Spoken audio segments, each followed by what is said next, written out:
Well, that's what she was. And her father died. He told her to stay healthy. Because even when he died, like, people was ignoring her. Before he died, he was in the hospital. She was trying to call the nurse, and somebody else was up there cussing the nurse out. And nobody could hear her. She's like, excuse me, can you help me? And then he died. Because she felt like it was her fault. Because she wasn't standing up. They didn't hear her. This is actually a kidnapping. She looked like a real version of the Annabelle doll. It was meant to be a murder, but... She looked like that girl, did you ever see that movie, May? Maybe. Probably not. No, it's called May. The light them up. You're clearly going through something because of your dad. So why don't I get out your hair and you can call the Samaritan? Oh no. Something. Are you taking the piss? We were kids. It was a joke. A joke. You bullied This me. a UK I movie? started pulling my hair out. That was Cheerio. years ago, Rhiannon. We're adults now. You need to get over it. It's not healthy being so I think stuck that in the people past. just, I don't wig think it's made. until I was 23. Rhiannon, I'm stuck here. Whole bunch of I'm people stuck because of you. with James You Bond did voices. this. Yeah, but you're saying that the people make it. At least they English. They really And I English. stayed in this town, in this house because They of the you, and original now you're English. trying to take that away from me. The old English. Cheerio and all that. Fucking gun. It's always all that.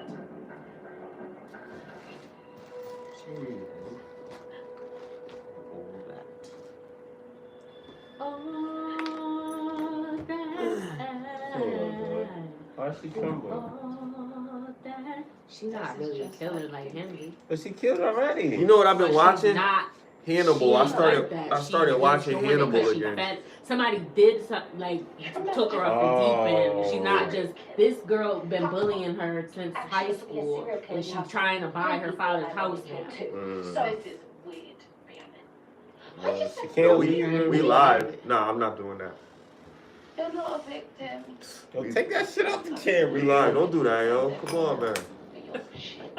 You gonna Put you your gonna toys, fuck us put up. your toys Don't away. say that. This ain't no toy. Put your toys away. This is a lighter. Of course it is. It's a lighter. What's that vibrating sound? It's not a fucking You just gotta infinity follow pillow. my- Ah, the infinity You pillow. can't play that in the background. That's what we gotta name the episode. You could. I mean, you Infinity could have the sound. You could put it on the subtitles on. So it's like, We gotta talk about the infinity pillow, cause not a lot. I didn't know what it was until you sent me. you see that video? Yeah. Yo, I'm about to go viral. I was Bullshit. like, nigga, that's Yo, I'm just starting to get used to, oh, my fault. Apologies, everyone, because y'all know we usually do something. But, yo,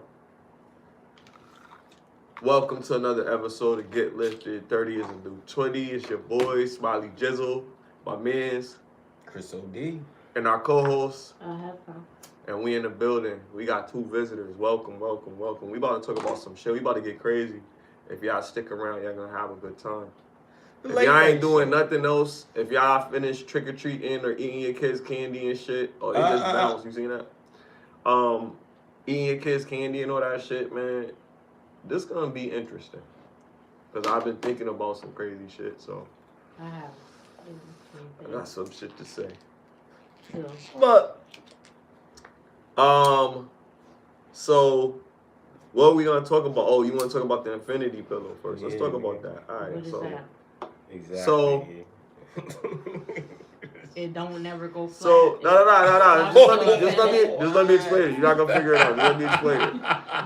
Just let me explain it. I'll wait until some people get here and I'll talk about it. Wait, just give me like a few minutes for her to get settled, doing whatever she doing, so I can talk about this, so we can have time to focus. I'm here. I just want to put something. All right, check this out. So, TikTok. First, I gotta say this because I gotta build the suspense to it. So, TikTok has this little thing where they have like these keywords you put in, and then when you put in the keywords or buzz terms, as they call them, then you pull up certain type of shit. Hashtags, they pull up certain type of shit like glass cleaner, window cleaner, or something like that. Some other things or whatever. It is a glass cleaner? it do bring up that, but it bring up some other stuff too, like crazy stuff, like people doing stuff, like what? Sexually? yeah. With the glass cleaner. Nah, that's just like a word. Like it don't have So nothing it's to do with cold that. So it's words. like It don't got nothing to do with that. Yo, It's this like is. I don't know what it hieroglyphics. means. Like I don't know what it means. It's just you just go They click really- it and then they sneak stuff in there. Like, You know what I consider that? That's like cyber spells. it's like code words that mean different things on different platforms and shit. Like that's some cyber spell shit. yo, What the we hell? be high when we be doing this shit. Of Y'all course. know that. It's cool, Gil. She got smacked. But yeah, it be crazy. It'd be crazy because you know that. He But said, you know "Ah, what? but You know what's sit funny? there." You know what's funny? You know what's funny that you say that because you said cyber spells. He likes it. No, because He's he like, said ow. because he says cyber spells. It's funny that you say that because there's codes that you can use Codes. in the computer, See? right? Cyber So spells, bro. They said words are spells. Exactly Right, what I right. mean. It's Yeah. cyber Yeah. spells. That's so it gets deep. It gets deep, yo. So check this out. So I'm stumbling along and I come across something in my news feed and it says infinity pillow. And I'm like, it was like, oh my God, some dude gets up there. He's going on this vicious rant and he's like, yo, there's fucking infinity pillows. And if your girl gets one, oh, please don't let her get it, man. Because if she gets it, you might lose her. And I'm like, what the fuck is an infinity pillow? A vibrator. I'm getting to it. I know suspense is killing you. I'm not gonna say it until I'm ready. But yeah, they going crazy over it, and I'm like, okay, get to the point, just like I'm doing right now. And the dude is like, he's like, oh man, I looked it up. So they go through this whole thing about telling you about this shit, and they never show you what it is. So I actually go through the whole fucking thing, and I actually see what it is. It's a fucking dog with the tail. And the lady's like, why have a scarf when you can have something cuddly like this? And then it's like this dog, they turn the dog over. The dog has a member and a little vibrator, and they press the vibrator, and the shit starts weird. going That's too up, far. bro. I'm like, yo. Wait, whoa. Right. So the infinity pillow Gets is, erect. it's more than just a pillow. It does other things as well. So it's hidden by like a It's little like pair of shorts. Bro, Sex It's doll. a grower, not a shower type deal. Wow. Like It it's gets like, erect. it's like flat like this, and then the thing comes up, and then it goes like it's some crazy shit. That's too much. Oh, by the way, people, I was pulling up a bag because I know that looks crazy because he didn't slide all the way over. Then slide over, man, to the screen, man. We went trick or treating. We're trying Because I to did stay the on youthful. the screen and shit. But anyway, yeah, man. That My shit, bad. that shit was crazy, and I'm like, you know, I'm intrigued when I'm going online because I just want to see, you know, there's infinite possibilities. Oh. Which is why, like, you know, I surfed the net in the first place anyway, because I'd be bored. But speaking of infinite, there's another Infinity Saga, but it's a comic book. But I don't know if it came to the screen, that'd be dope, because it's like the embodiment of the Infinity Stones. The Infinity For Stones. the Avengers. No. The Avengers is just a group of people, but the Infinity Stones are the things that was on That's for the whole Thanos. Marvel universe. No. The Infinity Stones were the things Yeah, that I was know, but on I'm saying Thanos' that glove. for the whole, that goes for everybody, not just Who? the Avengers. That controls the What? whole universe. That the gauntlet that had the stones in it. The whole Marvel universe, or it just Nah, you missing it. Like it's all right. So that's something that has to do with this one guy, that thing. But the stones that's on it are really what the whole focus is about it. He just made it into a glove. But those stones are really what the important things. Those little jewels that's in it, those are called Infinity Stones. So each one has a different power. So there's another story about the Infinity Stones, because that's called the Infinity Saga. There's another story on top of that that's dealing with Marvel Comics. That's so it's what not. I'm asking. So Marvel Comics is just all the Marvel, not just the Avengers. Yeah, any character in the Marvel universe can be affected by the stones because, like, But the stones in the new thing, the stones become embodied into a humanoid form or an alien or a person. So hold on there. We go from talking about the Infinity Pillow, which is a sexual vibe. Right, yeah, we got off of that. To the gauntlet. The gauntlet. Because Infinity. Because we can all unanimously agree that, I mean, it's kind of wild shit. Yeah, no, but the segue of the, like, we started. We were talking about Infinity. I was just Speaking of Infinity. I was just talking about that earlier. Because I know because what I'm talking about is like fairly new. And it's actually in the Marvel universe, but it's not in the Marvel cinematic universe. But I'm saying it would be cool if that was implemented into it, because the way that the storyline is with the Infinity Saga right now is like Thanos is like the beast. You know what I mean? Nobody can stop him. Hulk is afraid of him and shit like that. But in this new storyline, Hulk beats the shit out of Thanos. Mm-hmm. You know what I mean? Beats him like almost to death. Or probably to death because he broke his neck out of Thanos. Yeah. So he got his courage back, basically.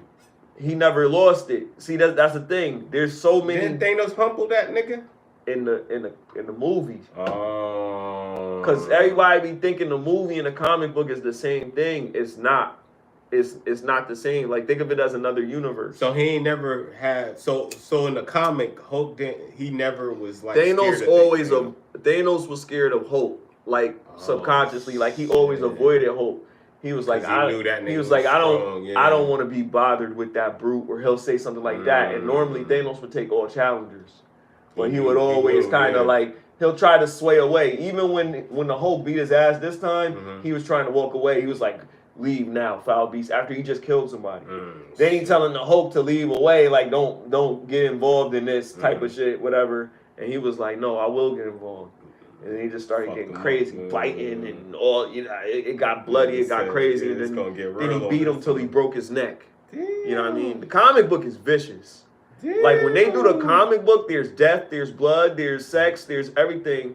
There's all this stuff that goes on in the comic book that doesn't go on in the actual movie. Mm-hmm. You know what I mean?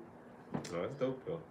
Oh, Trump? Who in there? Yo, somebody shouting out Trump. Word. I hear you. I hope y'all vote. Y'all can do early voting up until the day of. That's what we should be talking about. So yeah, we gonna get to that. We having fun first. Who else y'all voting for out there? Y'all not voters? Let me hear the not voters. Let me hear the Trump voters. Let me hear the Kamolers. But let's talk about that. Like how important is your vote? Let's talk about that. Do you guys know about all that stuff? Yeah. Like how important is your vote? Do we all know how important this vote is? It's as important as you make it. That's how. So let's go around and see everybody's interpretation of how important it is. Mm-hmm. Starting with Lahafa. How important? Talked about this 1,000 times. Are we talking about it to them? On the podcast we have.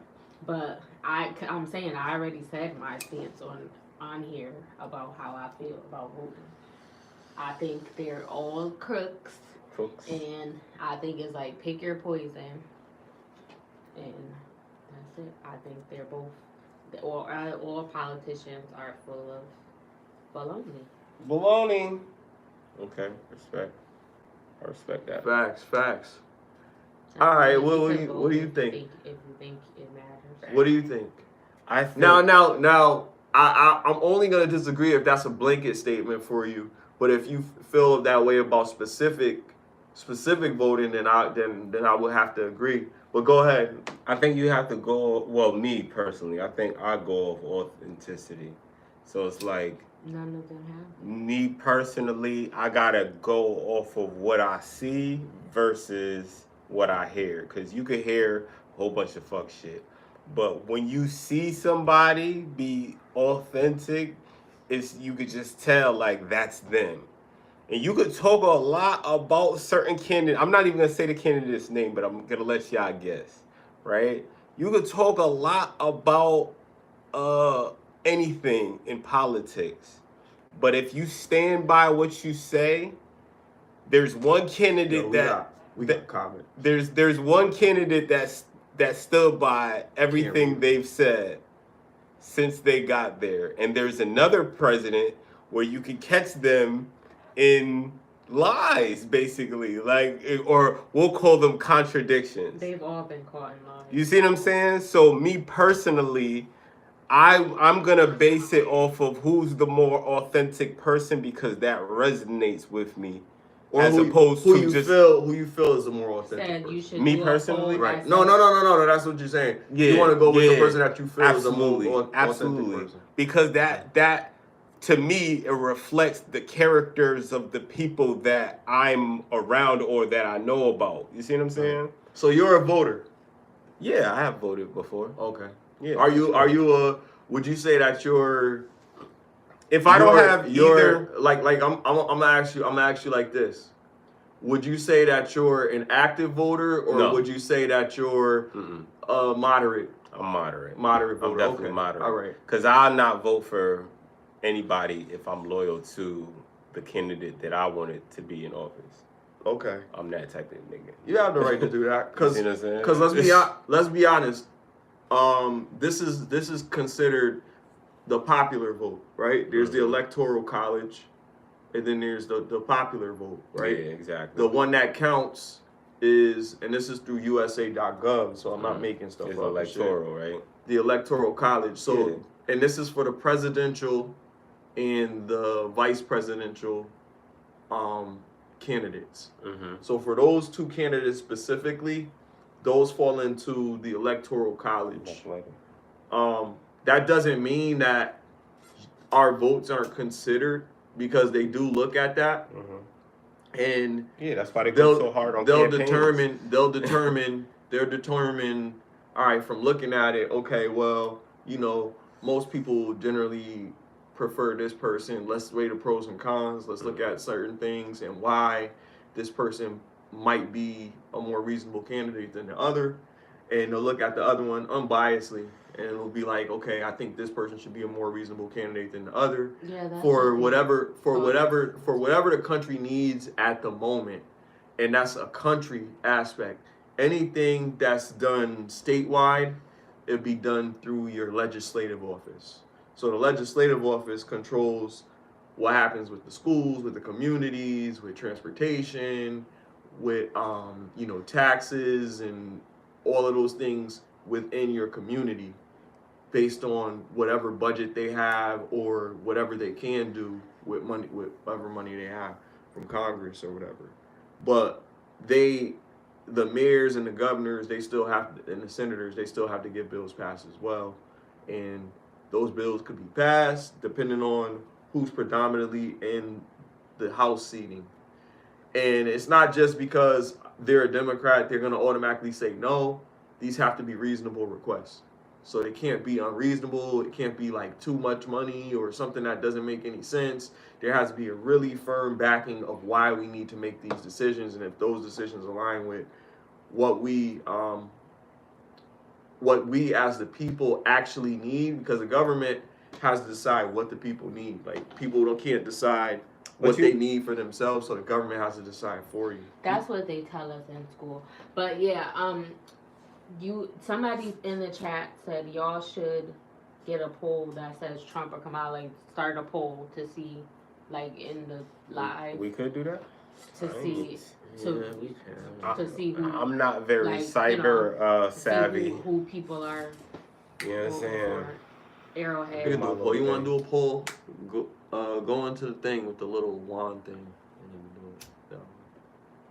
I believe that's what you do. You have to go into the. I think because that'll make it easier for people to be discreet about it.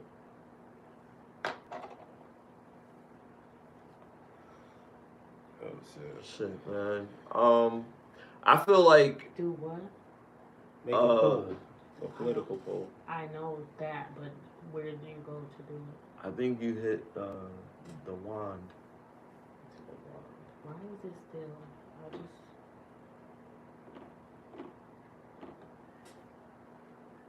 Because you know, I don't see really a settings option.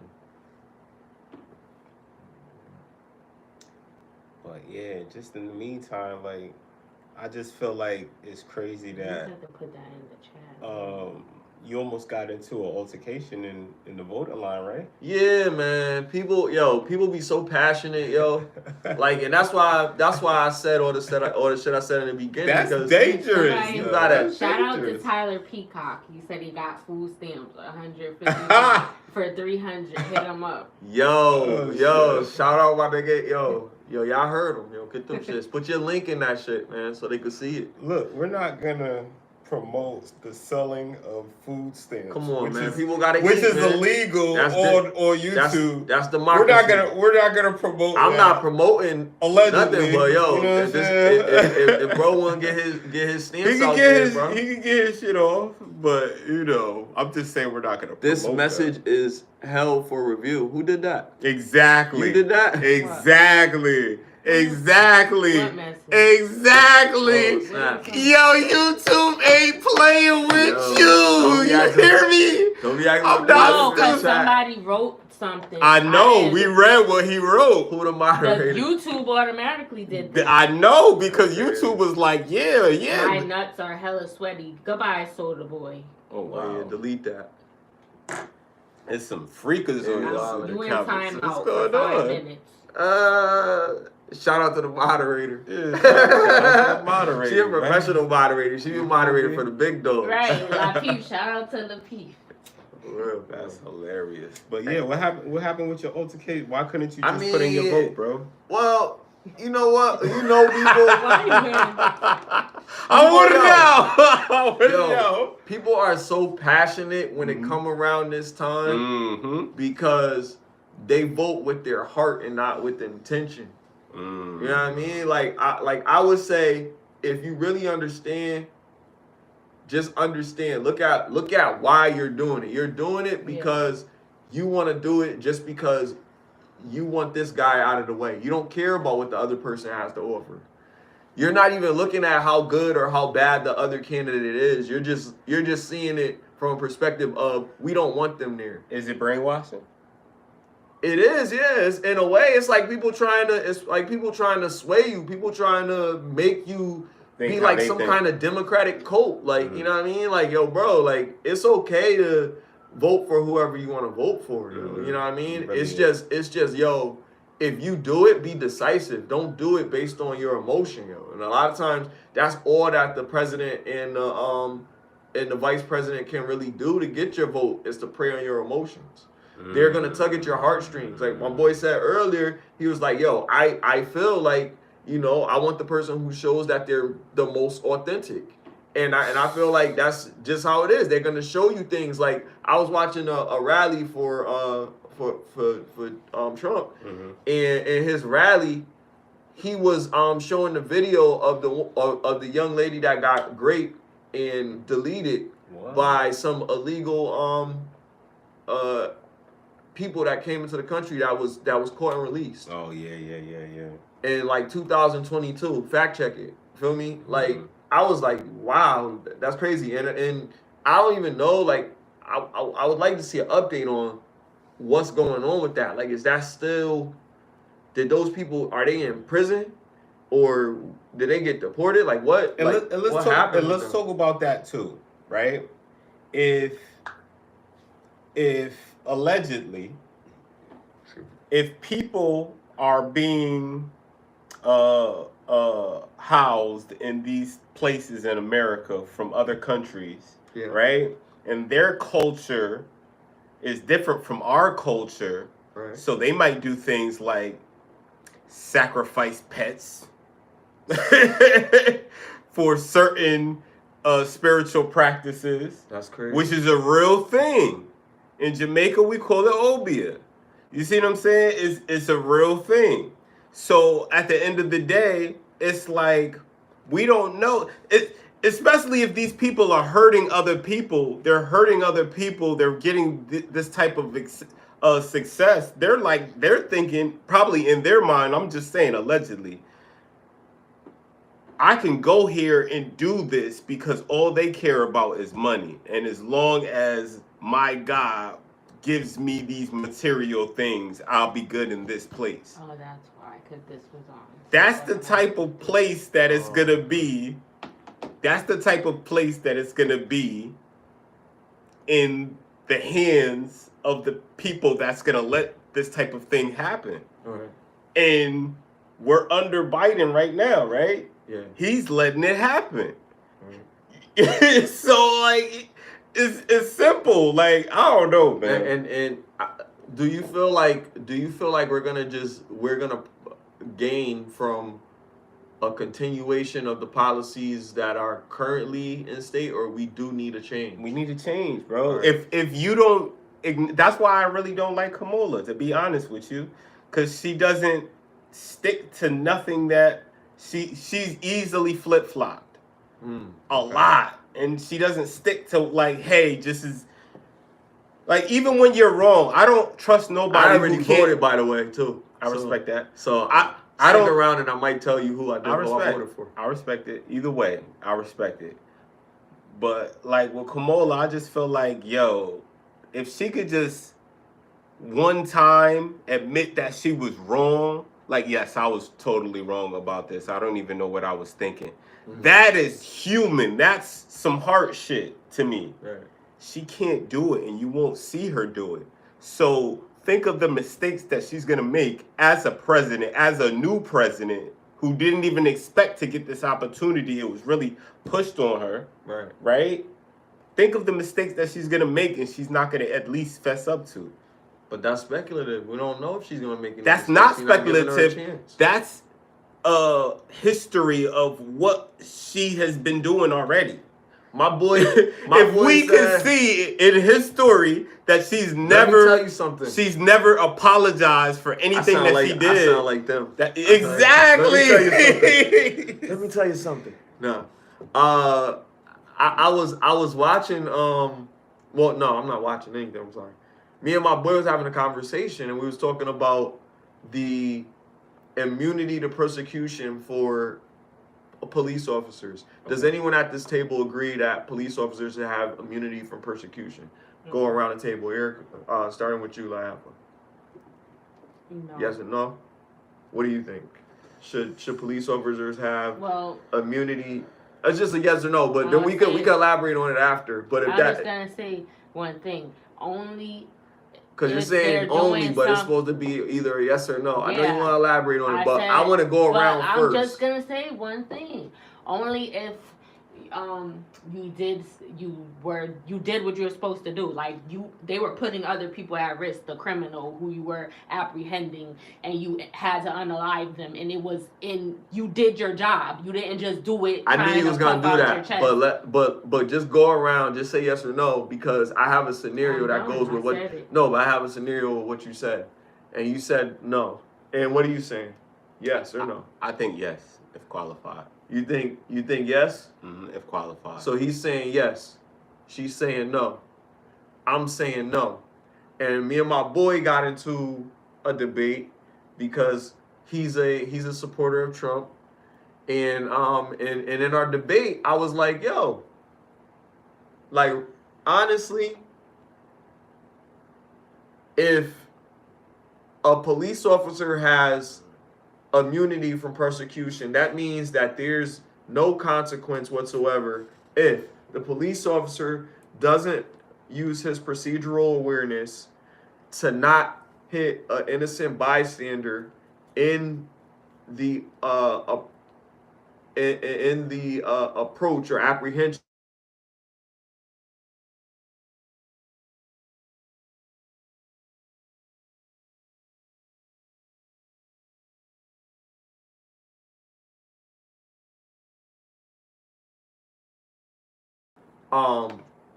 They're gonna want some type of justice for their child not being alive.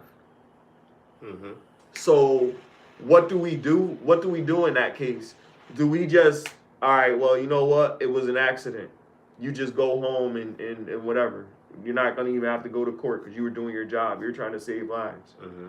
Or do you get some type of, okay, well, you got to be on suspension or you got to be something. I think something should happen. I know police officers won't agree with that, but there's rules of engagement. And soldiers would be held responsible for harming a civilian if they're not using rules of engagement. So I'm saying, like, yo, I understand that in some situations, you know what I mean, certain sacrifices have to be made. Sometimes you have to sacrifice yourself and you want to go home to your family. And you don't want to do that. But when you make a mistake because you don't want to follow the rules, then you should be held accountable, whatever that is. I don't think it should be life if it was an accident, but I think there should be some repercussion. So I don't think that there should always be, okay, whatever, because there's ways that you could have did shit. Like, say you could have looked at a vantage point and tried to find cover and find an easier way to get access to the person instead of just taking that shot. You know what I mean? Maybe doing that a little bit better instead of just taking that shot, just trying to be Rambo or trying to, you know. Can I say something? You know what I mean? Absolutely. Go ahead. When I say I think that they should, it's like you just told me to just say yes or no. Because I wanted to say why. Yeah. So my explanation is, I try to add the if qualified. The qualified part is like nothing that is working right now because too many people are being unalived on both sides of the fence, whether you say it's the police fault, whether you say it's the civilians' fault, regardless. You see what I'm saying? People are being unalived. So I just think that with the way it's going now, it seems like more tech is going to be involved with that.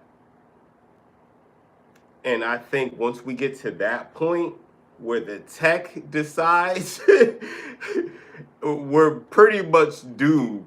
You see what I'm saying? Like, it won't be a conscience connected with any of the acts. You see what I'm saying? I think that police should have immunity under the qualifications of they have to be on camera. They have to all have their cameras, you know what I'm saying? Like the body cams. It has to be decided like looked upon, decided like, hey, is this justified? Will the people see these tapes? You see what I'm saying? And then feel like this is fair. You see what I'm saying? And I feel like once it's structured in that way, it could work. But there won't be any of that because there has to be prosecution. I think we are closer. If there's no Hold on, prosecution, Smiley. I think we're. Then that means that Smiley. there's not going to be any trial at all. Smiley. They're It's judge, not, jury, and executioner. One mic. I'm not talking about a. I'm not talking about a whole. I'm not talking about. That's what immunity is. I understand what Okay. you're saying, and I'm saying that you're correct, but I'm saying that if it's under Kamala and her, hold on, let me speak. That period. Let me speak. Okay, go ahead. I'm just saying, if it's under Kamala or if it's under Trump, there's a very big difference on how it's going to be handled. You see what I'm saying? And you could say, hey, this is going to be this way if it's this. But I think if it's under Kamala, you're going to be surprised that it's going to be a different way and it's not going to be the best for us. You see what I'm saying? Like, it's all perception. It's all smoke and mirrors at the end of the day. Absolutely. That's why the only thing that is real is authenticity, because that shit can't be faked. So if one side is more authentic, even if it's by a little, you should be like, okay, I could acknowledge that. If you don't acknowledge it, or if people can't acknowledge it, then at the end of the day, you're lost. You're voting for deception. You're voting for somebody who's potentially lying to you, and you're like, oh, okay. It's better than that guy. I like how she talk. I like the cackling and shit. You feel me? Some people like the cackling. Some people like their greens washed in the bathtub. You know what I'm saying? Some people like that shit. I don't know, bro. I would say this. I'll say this. I think, like I said earlier, I think it's more emotionally based than intentionally based. I think we gotta really pay attention to those policies. I had the opportunity to look up the comparison between what Trump did in his 4 years and what Biden did in his 4 years. You know what I mean? And the accomplishments of both are different, are vastly different. You can see increases and decreases on both. You can see mistakes on both. You can see good choices on both. But overall, what you get is like 2 steps forward, 3 steps back. What do you saw was a good choice on Biden's side? This one. So I think pardoning people that were smoking marijuana, I think that was good. He did that or Congress did that? What do you mean? I hate when people say that. Did he decide it or did Congress decide it? I hate when people say that. I'm asking you a question. He decided that it was that. So that he was something decided he wanted it. to pass. Yes. Fact check that. He decided to pardon people for what? I don't know exactly how for smoking weed. How it was. Yeah, Biden decided people that were arrested for marijuana charges. Or that was like that was Biden's decision. That's what you're saying. He pardoned like a lot of people for that or something like that. I'm not saying he didn't decide to pardon them. I'm saying he decided. I'm asking you. Did he decide that, or did Congress say this is the best interest for Congress? Because it wasn't a state. So you sign off to this, right? It wasn't a state type of thing. It was something that he had to decide. Was it a yes or a no? He could have said no. You know so he signed off to it. That's different. But was it? Deciding to do it? I mean, he did it, and that was one of his accomplishments in his list of accomplishments on ChatGPT. I'm not saying I can't give you something that you didn't make up. Well, if you signed off to it, you didn't make it up. But I'm saying, regardless, that's what he did. You know what I mean? I'm not mad at that. Okay, sign a paper. Well, you can look at Obama signed a bunch of papers. That's cool. You could look at the link. At the link. I can't look at nothing that I'm not affected by personally. That's what I'm saying, Smiley. And if I'm affected by it, then I got to be affected by truth. You're not affected by the lies, right? You are affected by truth. No, you're not affected by the lies. Smiley. The truth is what it was and what it represented. Okay, go ahead. The truth is what you make it. Nah, man. The truth is what it was and what it represented. And that's what it was. Make it, bro. It's not. You're not making up the truth. The truth is Smiley. Objective. No. Smiley. You can't make up a truth. Smiley, that doesn't make any sense. Let me explain. Let me explain what I'm saying. I'm saying unless you Terrence. Let me explain what I'm saying, bro. Don't even put that on me, Ricky Bobby. Don't do that. So at the end of the day, I feel like I keep saying it, but it's true. We're focusing, or me personally, I'm focusing on the authentic side. Like what's real, what feels real, what seems real. You see what I'm saying? That basis is not only an energy, but it's the truth. Right? So if you know in your heart that something is real and you're saying, okay, this other person doesn't make me feel that way in the slightest bit, at least with none of their actions, it's just easy to tell. You see what I'm saying? And I feel like it's just like that with everything, bro. Like, yo, if you're not looking at the real, if you're not looking at what's real, then you're being deceived by the fake. Okay. I don't know, man. That shit just. This is deeper than rap, man. You know why it's deeper than rap? Because I feel like it kind of shows you the people how like maybe more than half the country or it's close don't mind being deceived as long as the lies They can still sleep at night. yeah, exactly, the lies make them still sleep at night. Thank you, E. Like, that's it. And that's crazy. Because these are the people that you want to have children with, the people that are doctors, the people that are lawyers, the people that are driving you in your Uber, the people that are serving you your food. You see what I'm saying? These are those people, and they think like that. And some of them are willing to get in a fight with you in the line just because they feel how they feel, bro. You see what I'm saying? Like, yo, it's that deep. That's what I'm saying. Like, even that is authentic to them because they go hard for what they believe in.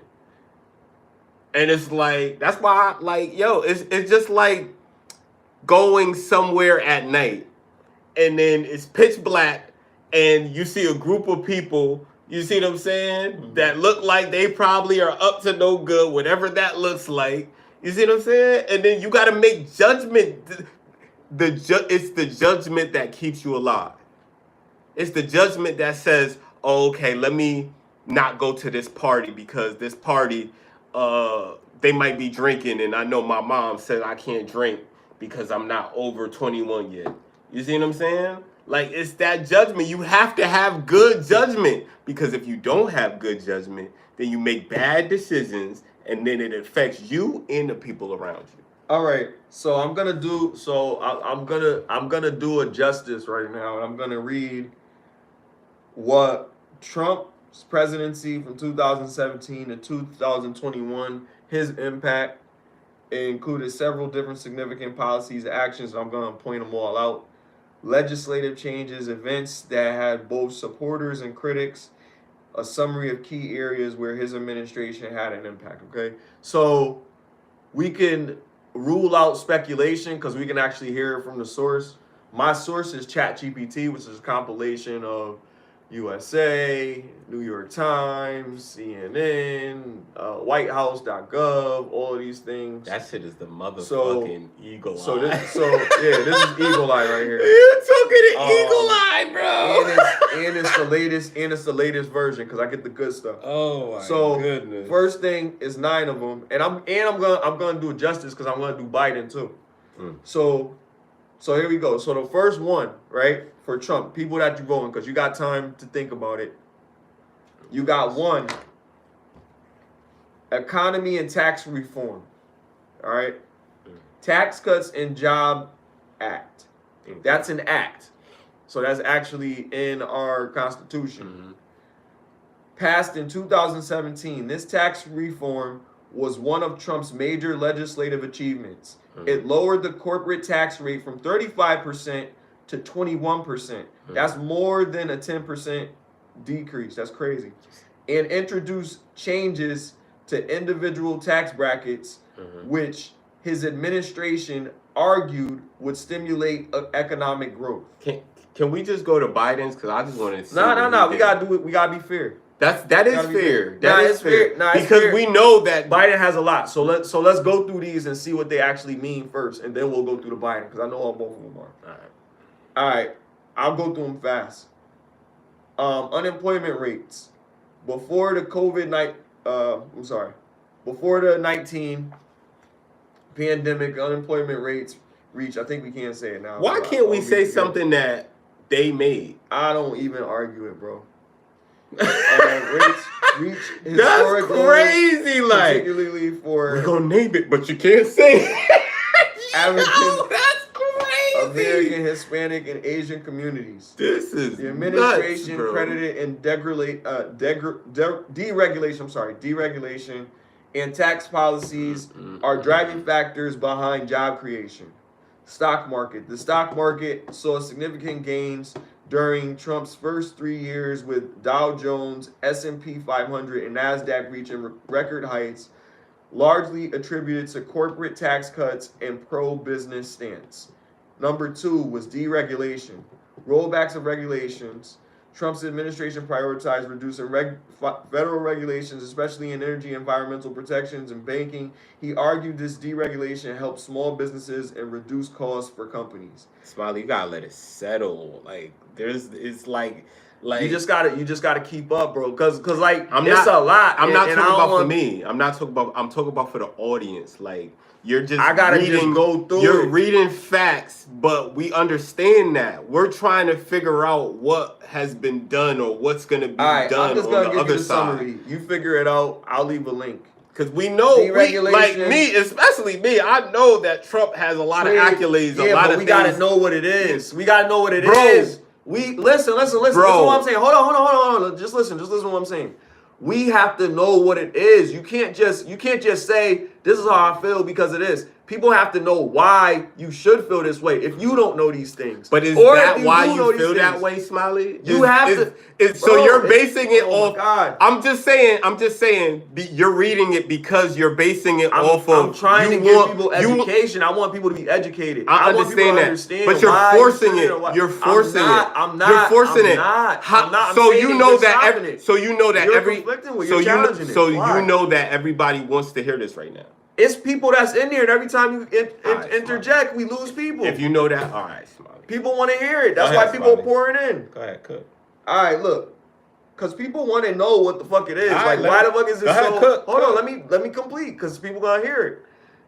You want to know why you're doing what you're doing. Are you just doing it because your grandparents did it? Or are you doing it because you're an adult now, and you feel like you need to stand for something or you're a fall for anything? So everybody believes that they're doing some just cause. But understand, if you're going with this route and you're going to take the emotional route because of whatever reasons, you should know why you're making that decision. Don't just go off of what the next person next to you is saying if you're going to do it for that. And I'm telling you right now, it doesn't even fucking matter. Because at the end of the day, it's the electoral college who decides. Exactly. But so you're reading that for nothing. No, I'm not. I'm reading it. You just said it don't matter though. But I'm saying this is why they're deciding why they should or why they shouldn't. But understand why that choice is being made is certain things that people want and certain things that they're discussing amongst themselves, the hierarchy of things, and making these decisions for us. They decide for us, so you have the opportunity to decide for yourself. So I'm explaining this, and I want to get through them because it's like a few left, and then I can say fucking thank you, thanks for popping in. Then I want to say the rest of the shit, my nigga, so that we could say Biden shit because you want to hear it. You're so excited to hear it. Biden has a lot more. I don't want to hear every little thing because I can't retain it. I'm getting high. It's called get lifted. We're faded. I don't want to hear. We're having a discussion. I don't want to hear something based off of. What are you talking about losing? It's 12 up. We just had 13. It's because I'm speaking. Let me speak, bro. Right. Let me speak. All I'm saying is at the end. You're not letting me get through these. All right, go ahead, cook. Trade policies. Number 4, immigration. Number 5, judicial appointments. Number 6, foreign policy. Number 7, 19 response. You know what I mean? Number 8, criminal justice reform. You know what I mean? Number 9, military and defense. Those was the few accomplishments that he had per ChatGPT. I'll send a link and I'll leave it in the description if y'all want to check it out yourself. And I'm just gonna switch it up a little bit and I'm gonna go to Biden's joint real quick so we could just get through them. And you could say those. I'm gonna shut the fuck up. I ain't saying them. Nah, you got to, bro. Because I hate when I'm saying is just read some so we could see some. You know what I mean? Like just read some. I don't know any from Biden. You know what I mean? I'm really curious. But I'm saying, but we didn't even have to go through Trump to do all that. But we did, because some people be mad. It's not about some people. At the end of the day, all people are gonna feel how they feel about who they want to vote for. So if they feel like, hey, I don't want to vote for them, you really think they're gonna say, hey, I'm gonna go and maybe I'll change my mind because I heard Smiley talk about all the facts that Trump was talking about. No, they don't give a fuck about that shit. They just want to hear us talk about passionately what we believe in and why we believe in it. And me personally, authenticity is why you should go about anything. Personally, that's why I can't vote for Kamala if I am gonna vote. You know what I'm saying? I can't vote for her. Shout out to Robert Kennedy. I was gonna vote for him, but you know, even he's backing certain people. You want to read the Biden joint? I'll read a couple. Policies. I'll read a couple. Economic inactivities and recovery from COVID-19. Oh, from that thing. Yeah. A rescue plan. His administration passed this 1.9 trillion relief package in early 2021 to stimulate the stimulus package. Okay. So wait. That wasn't the same stimulus package he did after Trump's stimulus package, right? That was the one he did after. So you can't take credit for somebody else's. Nah, but Biden. You can't take credit. That never happened before. So you can't take credit for somebody else's accolades. He did it in his period. And Trump did that's it in his one period. I can't give you because at the end of the day, you took that idea. It's not a personal call. Yeah. If Trump did it first, how are we giving? We're not going. Who If did it Trump, first, yes, we are. Yes, we are. The impact. Because if you can't impact me if somebody did it like first. It was a good idea. Hold on. It was a good idea. Go ahead. Say something real quick. It's not about that. I'm telling. And anybody who's watching, I don't know how to add the poll to the live, but if you go on our page on the community tab, I put a poll. Please take the poll. Let us know who you're voting for. It's anonymous, so you can let your guard down. Continue. All right. Thank you. Go ahead, bro. He got an Infrastructure Investment and Job Act passed in November 2021. This 1.2 trillion bipartisan bill funds improvements in transportation, broadband, water systems, and more. Okay. I didn't feel that one. I didn't feel that one personally, so he just spend money. That's cool. You know what I mean? He got the Chips and Science Act. Let's see with this one. Manufacturing and technological research within U.S. aiming to reduce the dependence on foreign chain supplies. But what about the border? Wait. The border. This is what I'm saying.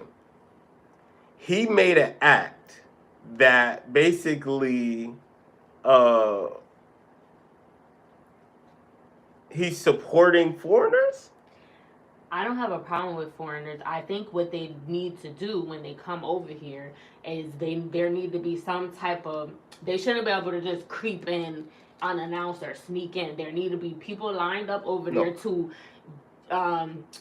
facilitate, to screen everybody that comes in and make sure that they, that they're up to par. Like you heard about what they took over that building, that apartment building, New Jack City style. My question is, if that's they're not even doing nothing about that. They're not even putting that on the news. My question is, if that's happening right now under the person it's under right now, you don't. Americans too. No. Listen. Hold on. Not Americans. We're not talking about Americans. Person that you are. That's why I'm not talking about Americans. I'm saying because I don't think we should make it like all foreigners are the enemy. What I'm saying is, there's an election about to go down right now, right? And I know you don't care to vote, and I respect that. But I care to think that you have a judgment about who is more reasonable as a person, just personally. None of them are. I That's why understand. I'm not- You, look. We can't just. That's like saying if one black person do, all of them are. You see what I'm saying? We have to distinguish the differences in energy. Think of it as energy. There's good energy. There's bad energy. There's warm energy. There's cold energy. There's all type of energy, but you have to distinguish which one is which. You can't just say, oh, they're all energy. You see what I'm saying? So as people, you have to do the same thing because, yeah, we're technically just all, you know what I mean, souls in a body. But at the end of the day, these are the characters that we're under right now. Like, it's all a show, right? So we should know why the character is a protagonist, why the character is an antagonist, why the character is just a extra.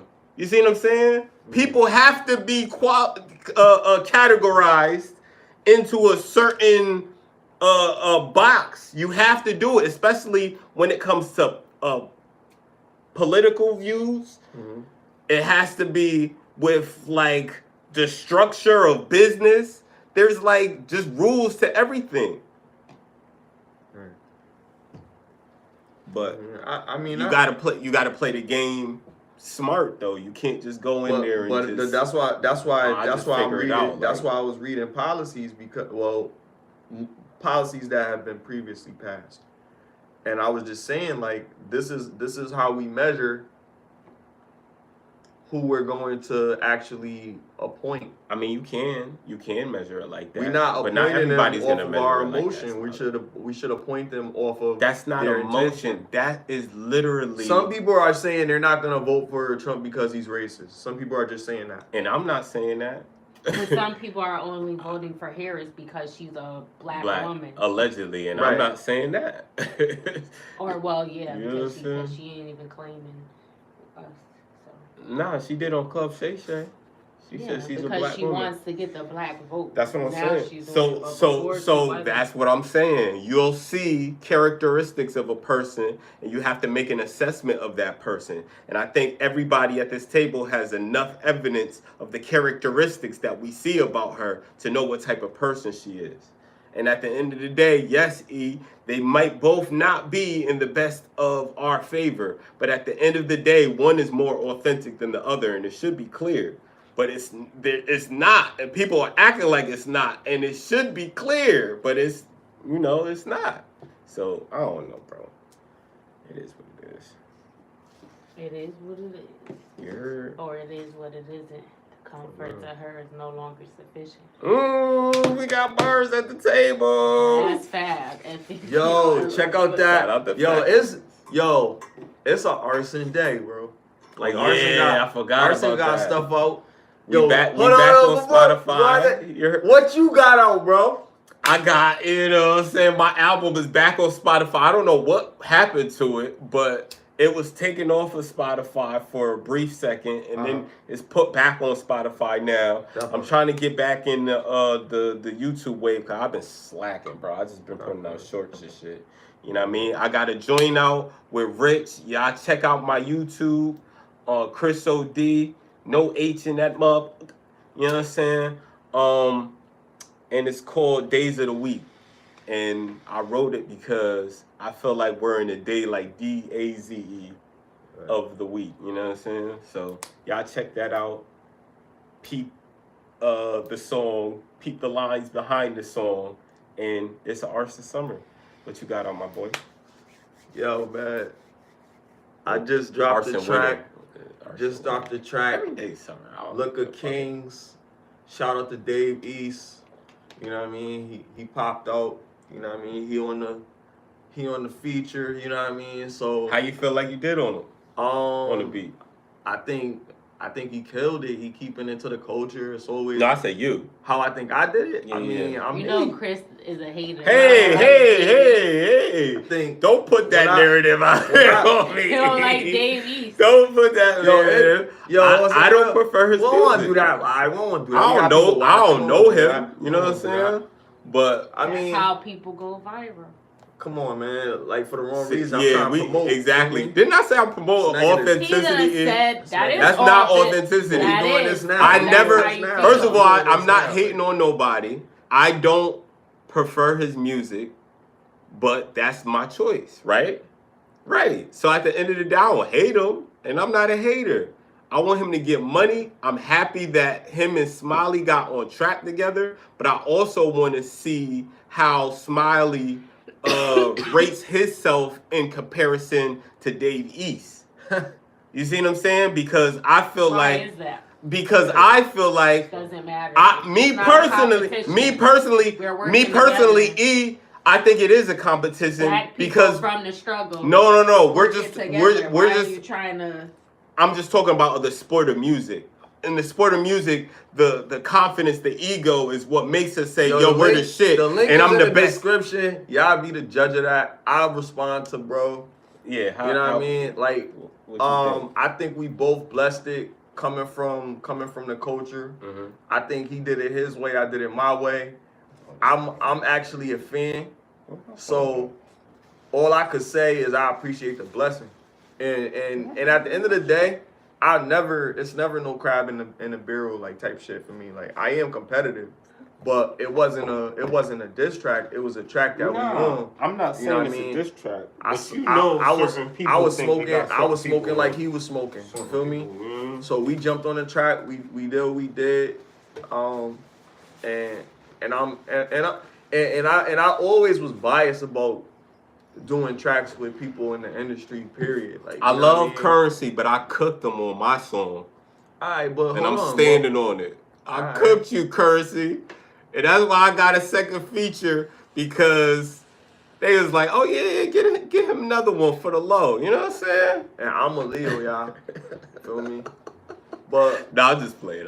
But at the end of the day, like I said, I'm competitive. But we Kinda. when I listen to the track, I got a vibe off of it. I really like how he delivered on the track. So you know what I mean. It was a good feel, especially the shit that I'm saying is more from the heart type shit. You know what I mean. So it was really like. Do you feel like the shit that he was saying was from the heart, or do you feel it was just like, just flow?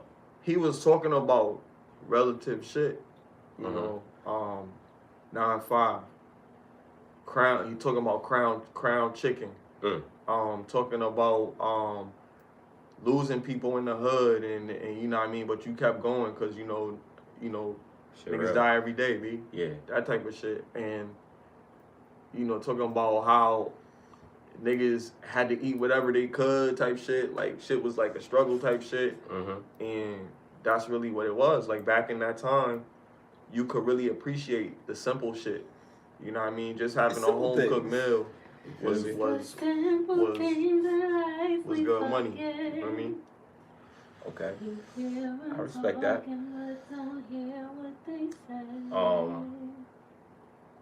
What was he talking about? Just talking about arson. Like, Talking about the song, he's the saying song. what Davies was talking about on his verse. Yeah. Oh, okay.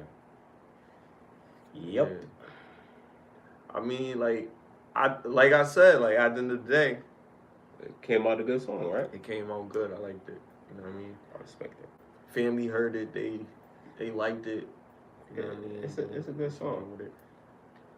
In this very moment, I bring. In this very moment, I. The link is in the slay. description. If y'all want to check it out, y'all can check it out, listen to it or not. Back to these candidates. You know what I mean? Like, I don't know. Like, I really feel like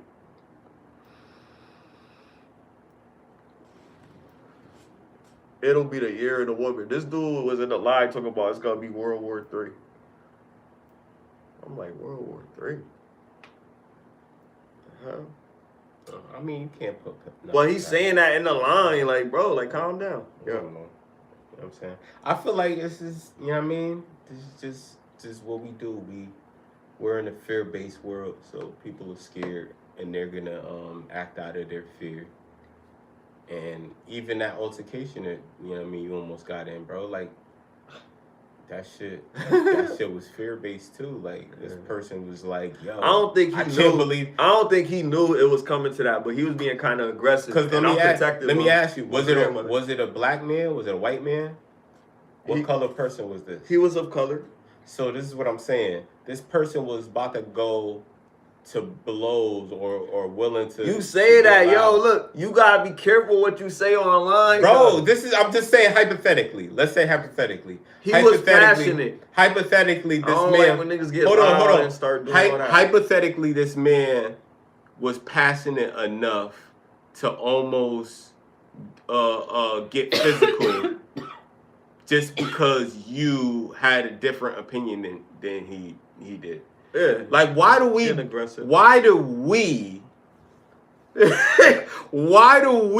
that? Because men have to assert their dominance in certain situations. They have to try to lead. They have to be like, weak men have to bully other men. I'm the louder man. Weak men have to bully other men, and it's bullying because you don't agree. If you don't agree with somebody's opinion, right? You're gonna be and you're more dominant than this person. You're gonna take advantage of that masculinity, and that's what the kids are calling toxic masculinity now, right? So at the end of the day, you have to be careful about how dominant you be over somebody that is clearly might be smarter than you, but they're weaker than you.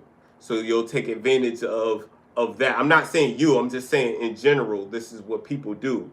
Like they'll dominate their power, just like fucking Diddy. Diddy got in jail because the power went to his fucking head. All the freak offs and shit, all the sick shit that he's being alleged to do is because he went to a phase where normal shit wasn't cool no more. Like, I'm not doing this normal shit. Like, I'm not staying with one woman. I'm not staying in heterosexuality. I'm not, he just said, fuck it. He's gonna break every door and it won't matter because he's so rich. And he got there and look but I think you have to have a certain mentality already. It's not even about the money. That just allows you to not get caught and to do it on a higher scale. But you already have to have that in you if he's doing all this stuff. 100%. 100%. But we're not talking about him because he's locked up. We're talking about the Kamala, the person who everybody who went to a Diddy party is at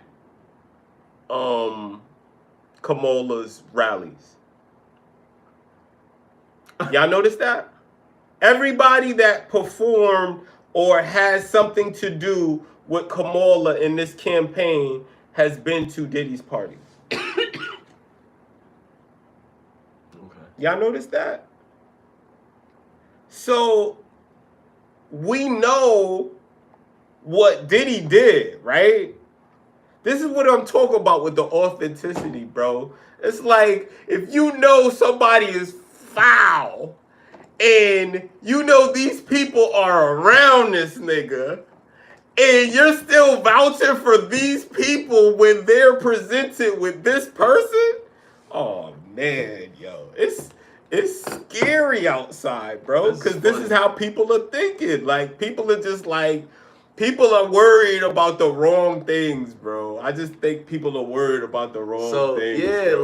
like that people that went to her rallies was at Diddy party. That's worrying about the wrong thing. Why you care about that? Because if you don't understand the people around you, do behind closed doors is their business. If you don't correlate the people around you define you, then that's on you, bro. Come on, man.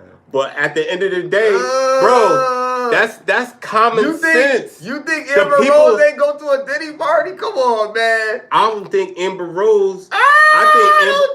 I think Amber Rose probably has a lot of shit. Remember when fucking they came at her kid? Hold on. Remember when they came at her kid and how fast? Remember how fast she went to they was playing with Ye booty hole and shit.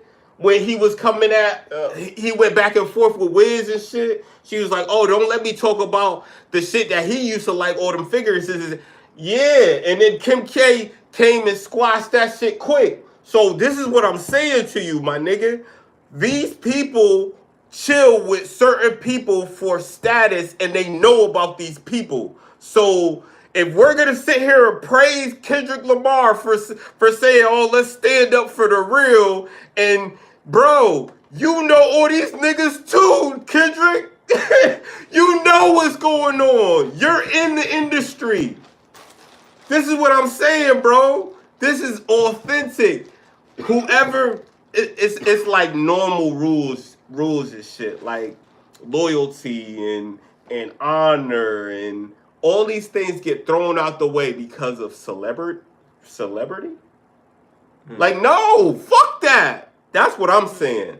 I'm saying I don't care whether it's the business world, the music business,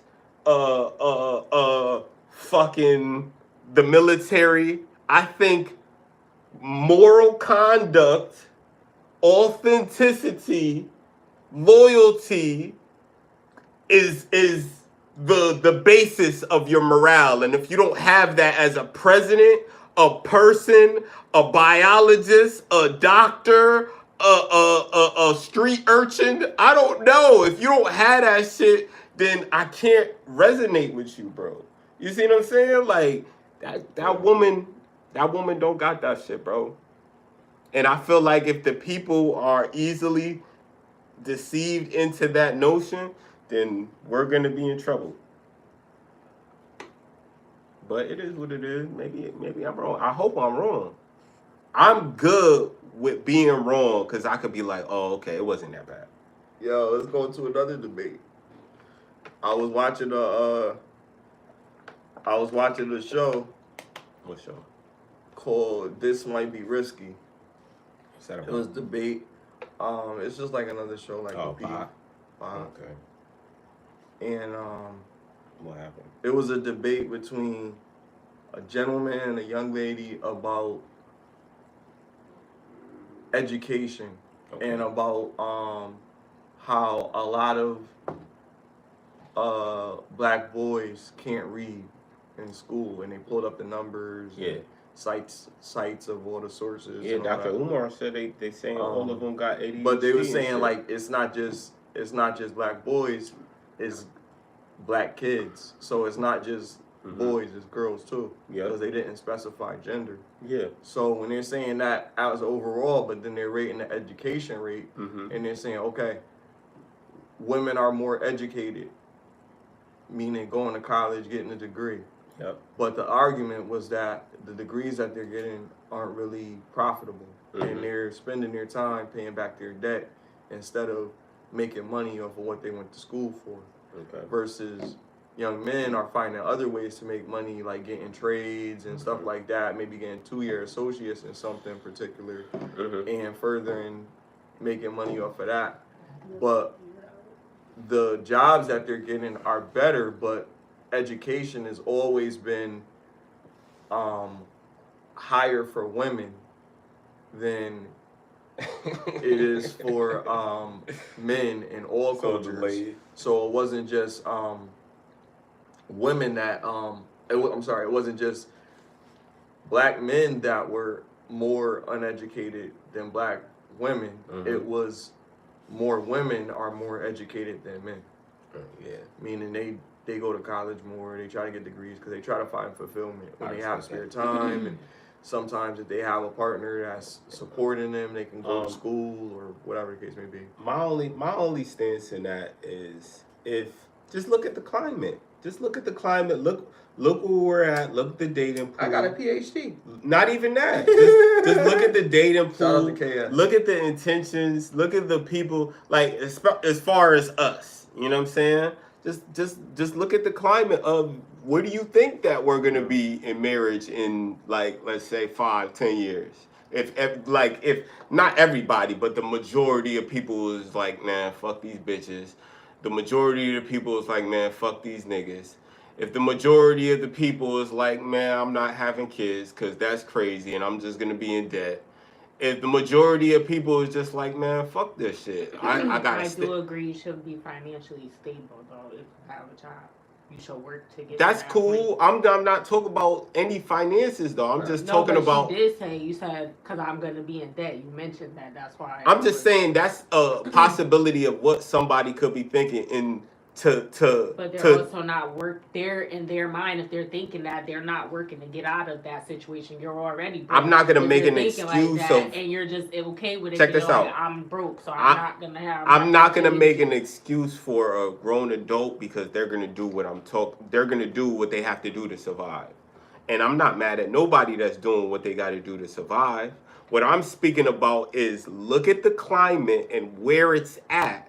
And where do you think it's going to be in the next 5 or 10 years if it's at this point? Because it's not at a point where, hey, we're having babies, we're having families, we're doing this, we're doing that. You see what I'm saying? It's at a point where we're not doing that. We're not having kids. You know what I mean? My body, my choice. We could just abort them. So at the end of the day, like, yo, we're not gonna look good as a species. Delete them, abort them. At the end of the day, you shouldn't just be doing that. You shouldn't be getting pregnant if you're not ready to be a parent. And the first thing, you won't have to go through that. Like I said, they need to stop doing that if they're gonna get. Like I said, I can't control what a grown person decides to do. But I'm saying, if you look at what was going on, it's really crazy out here. It's looking crazy out here for kids. That's why they're growing up in single parent households where the mother is just in charge and she has more than one kid, and that's the common thing. The common thing. I remember I was on TikTok the other day, and like I didn't even know about this. There is like a stigma with I'm gonna be on daddy's side, because nobody wants to be on daddy's side. Everybody wants to be on mommy's side of the family. Nobody respects daddy's side of the family, and specifically in our culture. So it's like, yo, this is now. What do you think it's gonna be 5 years, 10 years from now? It's gonna be better or worse? In some cases, women are just disrespectful. In some cases, the man is not giving them anything to respect. They're doing things to make them lose respect for them. So we're thinking about solutions. We can't think about the problems if we are not going to talk about the solutions. To be better when it comes to relationship, and that's the foundation. Then when they have the kids, and you know how you can't teach a kid that? Go through life the proper way. You know how you can't teach a kid that? As a single mama. Because you can't even keep a man as a single mama. So at the end of the day, what I'm saying is, at the end of the day, if that is the case, now, what do you think it's going to look like 5 or 10 years from now for our species? This is what I'm saying. People can't even fathom that shit, and that's my point. Like, it's getting scary out here, to the point where we don't even know how crazy our decisions or lack of decisions are gonna lead us in the next 5-10 years, bro. We never know what's gonna happen. We do know the trajectory. If you put certain energy in, you're gonna get certain energy out. No, it's not even a thought. You know what you do. You know how you move. If you move for money, then shit. If you know you go to work, you're gonna get paid. You see what I'm saying? One day, listen. Out of your control, like other people and how they're living your life, they could turn around and change. As soon as a new trend comes out, like once it's cute to be another type of way, then people might want it. People are still having kids; they're just having them by themselves. So it's not like people are not having kids; they're just not with the person. And as I said this 3 times now. I cannot control what a grown person decides so to because do. Of that, you can't predict what's going yes, to happen. you can. You can have a theory. Yes, you can. But you don't know listen, if it's going listen. to go out, play yes, out that you way. can. Because at the end of the day, I know that putting negativity out leads to negativity. I know that putting authenticity out leads to authenticity. I know that putting lies out leads to lies. And I know that there's an opposition. There's forces ahead that's good and that's evil. And you got to pick a side. Middle's not going to work out. So at the end of the day, if I see the world going in the trajectory of negativity, if I see the world going in the trajectory of lies, if I see the world going in the trajectory, I know for a fact it's going to turn out a certain way. I'm not going to say, oh, man, I don't know it's going to turn out that way because you don't know. Yes, you do know because there's evidence. There's evidence is the 36 years of my life that I've been alive that I put shit out and I got shit back. I put good out and I got good back. I put fucking whatever I put out, I got back. So I know that's evident. I know it's real. I can't dispute the evidence of reality to me. Lou Jack said, what if black people had their own country? We do got our own country. Nah, go ahead. Go ahead to speak on it. There's a sacred holy country called Ethiopia. You know that's all us, right? Shout out to Haile Selassie. Like we got many countries in Africa, but at the end of the day, who's going to Africa? None of y'all. Because that's not even wired in us. And at the end of the day, now people are saying we're indigenous to these places. People are saying, yeah, like, yo, a lot of the things that we heard about the slave trade ain't even real. Yeah, they You see what I'm saying? And why isn't it real? Oh, because certain ships that they had or certain voyage, you know what I mean, I'm not saying that it didn't happen to anybody, but I'm saying that there's a lot of questionable information that's out there that's making it be available, that information that basically, a lot of us were here before. And a lot of us were miscategorized by certain people that weren't qualified. Do you think they just don't want a woman president? What, in general? Yeah. I don't care. I'm saying they, not you. Who is they? The Republicans? People. You're saying that you don't think the Republicans want to? In general, they're just not ready for a woman president. Answer that. No, I don't. I don't think the Republicans are ready for a woman president. Yeah, exactly. Are any of us? That's the better question, E. Are any of us ready for a woman president? Because she has to be qualified, and to me, you got to be more qualified than the men to do that. And how I see women are just like to be held up on a pedestal, and I don't want. You can't pedestalize the P. You can't. I can't. 40-year-old virgin. I can't pedestalize the power of the PUSS. Yeah. I mean, I can't anymore if they're competition with me. Lou said, if they're in competition with me, why can't I? Well, what did he say? What is the end game for black people in the U.S. of A? The end game is to go internal, bro. Like, start meditating, start grounding yourself, start doing things that are good for your soul instead of doing things that's good for your fucking materials or the outside, because all this shit is fake. So how you feel inside is how you're gonna, you know what I mean, act to people. You know what I mean? Like, I think we are the most entertaining group of people. So internally, we're bound to do great things. All we got to do is just really focus on those things and ground ourselves with these moralities, because all that fuck shit is gonna lead us to fuck shit. All that unawareness that we had before is gonna lead us to unawareness. it's a vicious cycle. Like, we're gonna do what we're programmed to do is what we've been doing. So if you want to not do what we've been doing, then you have to say, yo, I gotta like say, fuck this internet, fuck all this shit, fuck these bitches, fuck all this bullshit. Let me start meditating 5-10 minutes a day. Let me start fucking working out. Let me start getting into my health. And you see what I'm saying? Like, yo, if you're not gonna do that, then you're a victim. You're a victim of what's gonna happen to you. And that's where a lot of people is at. And it's a scary place to be because those people aren't gonna know what to believe because they're believing people that's deceiving them and they're cool with it. And you know what I'm saying? I feel bad. And then, you know, when these pandemics get exposed, you find out that, damn, you trusted this, and now you find out something's in it that you never thought was gonna be in it. It's like, yo, bro, it's crazy outside, bro. He said, I'm not satisfied with that answer.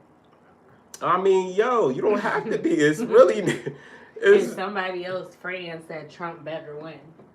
I mean, you know, Fran know what time it is. Yo. Fran know what time it is. Yo, listen, this is what I think. I think that... Why you laugh? What happened? Because it's funny, because it's funny. He said I'm not satisfied with that answer. Like, I mean, like, yo, honestly... Because he wanted to say some doom and gloom shit. I'm not saying none of that shit. Because at the end of the day, there is answers. You just have to look. We gotta support ourselves. I mean, That's people been needed to support themselves. Mean? Other cultures support themselves just fine without the aid of the government. We were just talking about this the other day. No, but we gotta be connected. Hold on, let me finish. I'll let you cook. I ain't say nothing. You're right. We went through East Haven and we seen that the majority of that area they own and they populate most of the area. It's like Spanish Harlem. You know what I mean? Or Spanish or Spanish what would you call it? Spanish West Side Story. What's the shit where they have the stockings in Spanish Wall Street? It's like Spanish Wall Street. My bad, y'all. It's like Spanish Wall Street. You know what I mean? And it's like, come on, let me cook. I'm so sorry. It's like Spanish Wall Street, and they got their own culture of them supporting each other, you know, supporting Like their bodegas, like pouring into the community with each other. They have mayors and superintendents that they appoint that are of their culture, and they have a hand in that, and they get down there and they vote for those people to get appointed. This is what they're doing in their communities, and they're building their communities up. That's why they don't complain about the stuff that we complain about. That's why we say certain things about them, because they're happy that they're here and they're able to support each other and take advantage of what we call an American dream. You know what I mean? They take advantage of that opportunity. So we as black people should do the same. We should take advantage of the opportunity to support each other when we start our own businesses.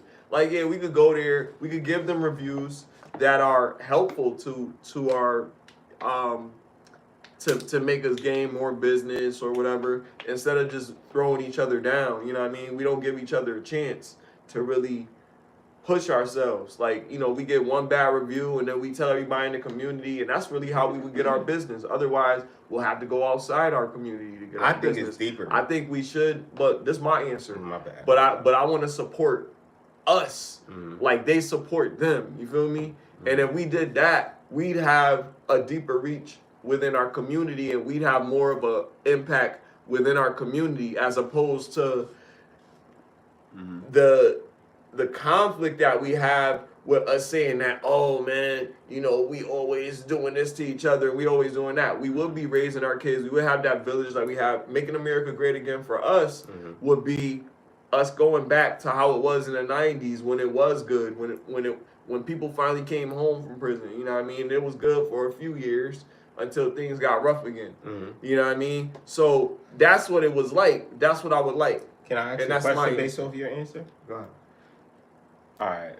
My first question is, you said in the 90s you will want to get it back to those times. What are 3 things from the 90s that you respected about black families? The cookouts. Cookouts. The way that they used to get together. Get together. This is more elaboration on the cookouts. Nah, this is like just three. But I'm So saying cookout is the one. cookouts was the gathering. Okay, When so everybody the got gatherings. together to Gatherings. cook. But yeah, well, you could just say the gatherings. Okay. The gatherings. That's one. The way everybody looked out for each other. Looking out for each other. That's a good one. And the way like everybody just knew when everybody was doing good, and they would always encourage everybody to do good. So the encouragement. Yeah. Okay. What about you, E? What's like 3 things that you remember in a specific era of black people that you were alive or you weren't alive? It could have been the Egyptian era. I don't know. What's like 3 solid things that you respected from that era as far as black families? You saying give a time frame and pick 3 things from it. There's a question after I Okay. answer from Lou again. I would say the 90s too. Okay. It had the best music. So you like the music. And for the families now, not just for your particular preference. Like, what do you think you liked about the family? You're saying the music and the family Oh, the you household? said about the family? Yeah. I don't know. You're what do you mean? Families overall in that time frame? Mm-hmm. You're saying 3 things like 3 things. Yeah.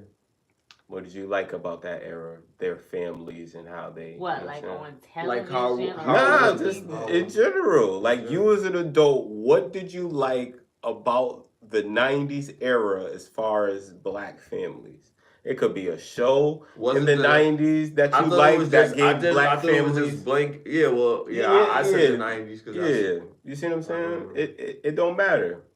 It's decent. Let's say any. I like because the TV show that used to come on back in the day, or when I was TV. That was let us elaborate. It could have been morality to it. It showed family, it depicted families like us that go through different scenarios. There were different TV shows like coming of age shows that kids went through different stuff in school, and it taught you how. They don't have those type of... Even the Cosby's. Yeah, the Cosby Show. I like Degrassi. I don't know when that started, but Degrassi was good. Moesha. It's like... Because if you don't... For people that don't have... In most of these cases, it teaches you how you should be or what to because you might go through things in school or whatever that you can't talk to your parents about or nobody else, but you could see it on there, see how they handle it. They teach you how to come up with a positive resolution. So and some households are like don't have that, don't show you that, so you could learn that from. So you're saying entertainment was more positive? Yeah, that's a good one. Yeah, and they taught you lessons. Yeah, and stuff. there's now morality in TV. 100%. People fighting. People fighting and cursing each other out. And and in the reality show, they're not even reality. Like there are parts of it that are, but most of it is like they pick something that is true and then blow it up and make it exaggerated and do these. So what else? 2 more. That was a good one, though. Mad morality in TV. Back then. It's a rare condition. That's a hard question. Even like the theme songs was. Yeah. So what? You want to come back to you for your other 2? You want to think about it? Yeah. All right. What are yours? Because you brought it up. Oh man, I like the fact that like in the Tupac era, how you could make a song about Brenda's got a baby. Like I ain't never heard no shit like that. I thought all rap was like so entertainment was more positive. Yes, bro. Positively influential. Bro. Like I love that shit. Right. Like I love Brenda's Got a Baby. I love when Pac made songs and he was talking about like all the shit that he was, not even shit that he might do, it just be shit that he'd see in the community, and you know what I'm saying? Like, I love that. Like, I don't feel like we have that no more. Like, So we do. So you but agree with her no, entertainment? no. Yeah. She said TV. I'm saying like the music. But that's still like basically entertainment. Yeah. Like, you know, entertainment what I mean? for sure. Entertainment for sure. Like, I also I feel like the man was in the home more. Like now it's oversaturated. All right. You know what I mean? There was more. There was more period of that. There was more like that hardworking, you know what I'm saying? that was actually going to Runnin Center and doing and I'm not saying it wasn't doing double shifts. I'm not saying it wasn't doing the garbage. Yeah, I'm not saying it wasn't. I'm just saying keeping the criminals. I would even give that to a different era. I would say like Devontae, what was his name? At the peak of that era, I probably wasn't even born. You see what I'm saying? And it's a little bit different too because I'm Jamaican, and Jamaican is a little different. Like the women, now it's a little more similar to what y'all doing because there's OnlyFans, and there's a lot of the girls that was in the club shaking their ass. Now they have a platform to shake their ass, so they getting money, and the dynamic changes now. You see what I'm saying? Because once the money is the root of all evil. Once the money get involved, oh well, I don't gotta listen to you, nigga. I could support myself, and then you know what I mean. The imbalances go, and then boom, boom, boom. So, but I think that's the same basis that really happened to the United States, bro. Like we started listening to certain things, and then it had a whole bunch of messages like KRS-One, and you see what I'm saying, and it was all good, and then there was a plot by the people that shut down Kanye to be like, yo, we gonna make sure that there is influx of these gangster rappers, and you know what I mean? And hold on. Okay. Fast forward to 2024, Dirk been out of Chicago how long? But he can't escape. He can't escape a certain, like, it don't matter how much money he get, he can't escape a certain fate. And I think that fate is what the industry lets him get to. And they know he's gonna get to that.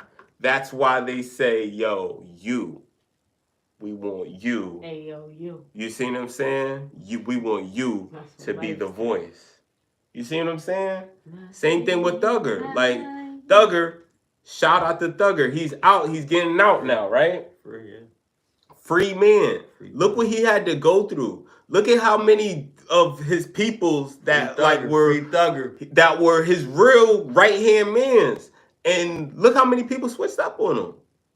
Like, it's crazy. Yeah, shout out to the people that were solid, because I seen some crazy the footage of certain members in the trial say some crazy shit. I seen this one person, he was just saying anything. He was acting crazy to get his sanity. Like, he was wilding, like screaming, like like I'll tell you something. We got a couple. Yo, you see, I still say the question? Let me tell you something. Oh, go ahead. Go to the question. It's not about this.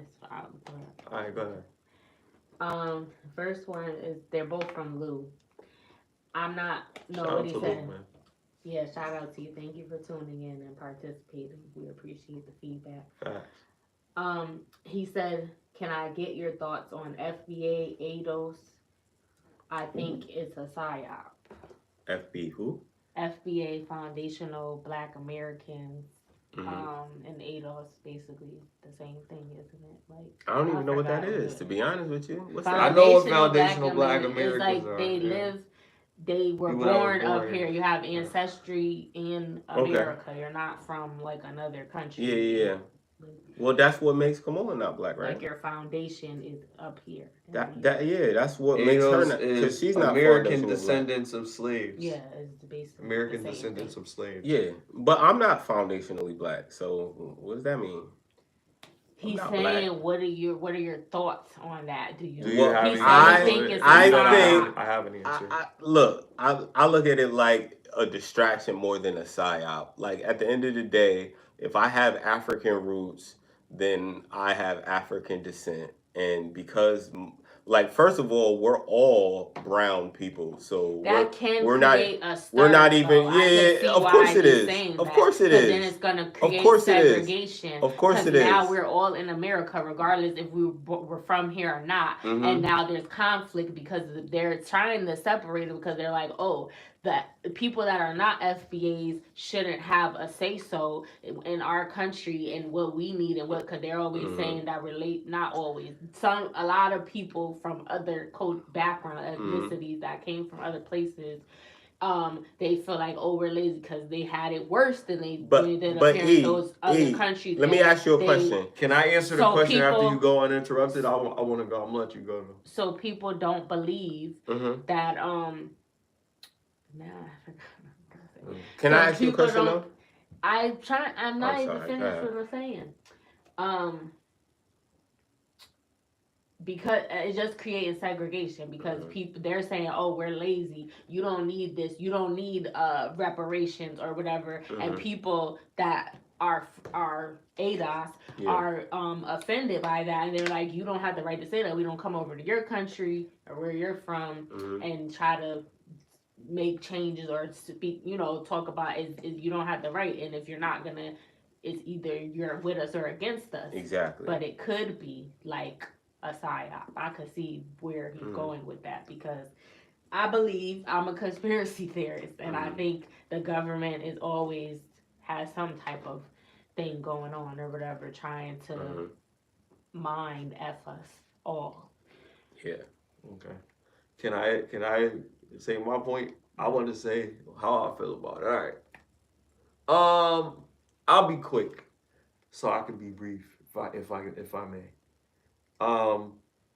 I believe that the reason some people are so passionate about it is because if you've gone through the periods of affliction that they've gone through while they've been here, some of those people still hold those traumas and still have some of those memories. And some of those people teach those, will kind of give those traumas to their future generations and tell them stories about it and just tell them how it's good to just bow down and just gracefully just go forward and do what you're supposed to do just to avoid certain altercations from happening because of how hard they fought to get to the position that we're in right now. They had to go through the hard work to do that stuff. So to give people the opportunity to come into the country, to not have to have experienced some of the stuff that they've experienced and build their generations from the ground up at a more, not easier, but I would say just more of a peaceful period instead of all of the disadvantages that were prior to that. You know what I mean? So that is mainly what makes it a difference. That's the separation piece.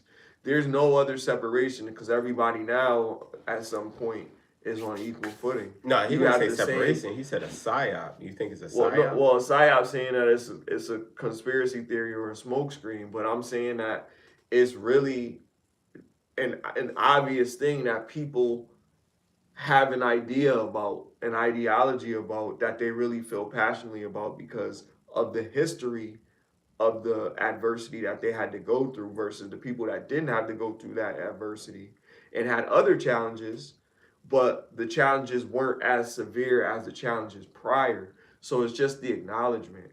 And then for some people to just weigh it off and say, oh, well, you don't understand, like I work hard every day just like you or whatever, but you still you have property because you work so hard or whatever. We had people that made so many mistakes prior to that, so they weren't able to get the fucking property.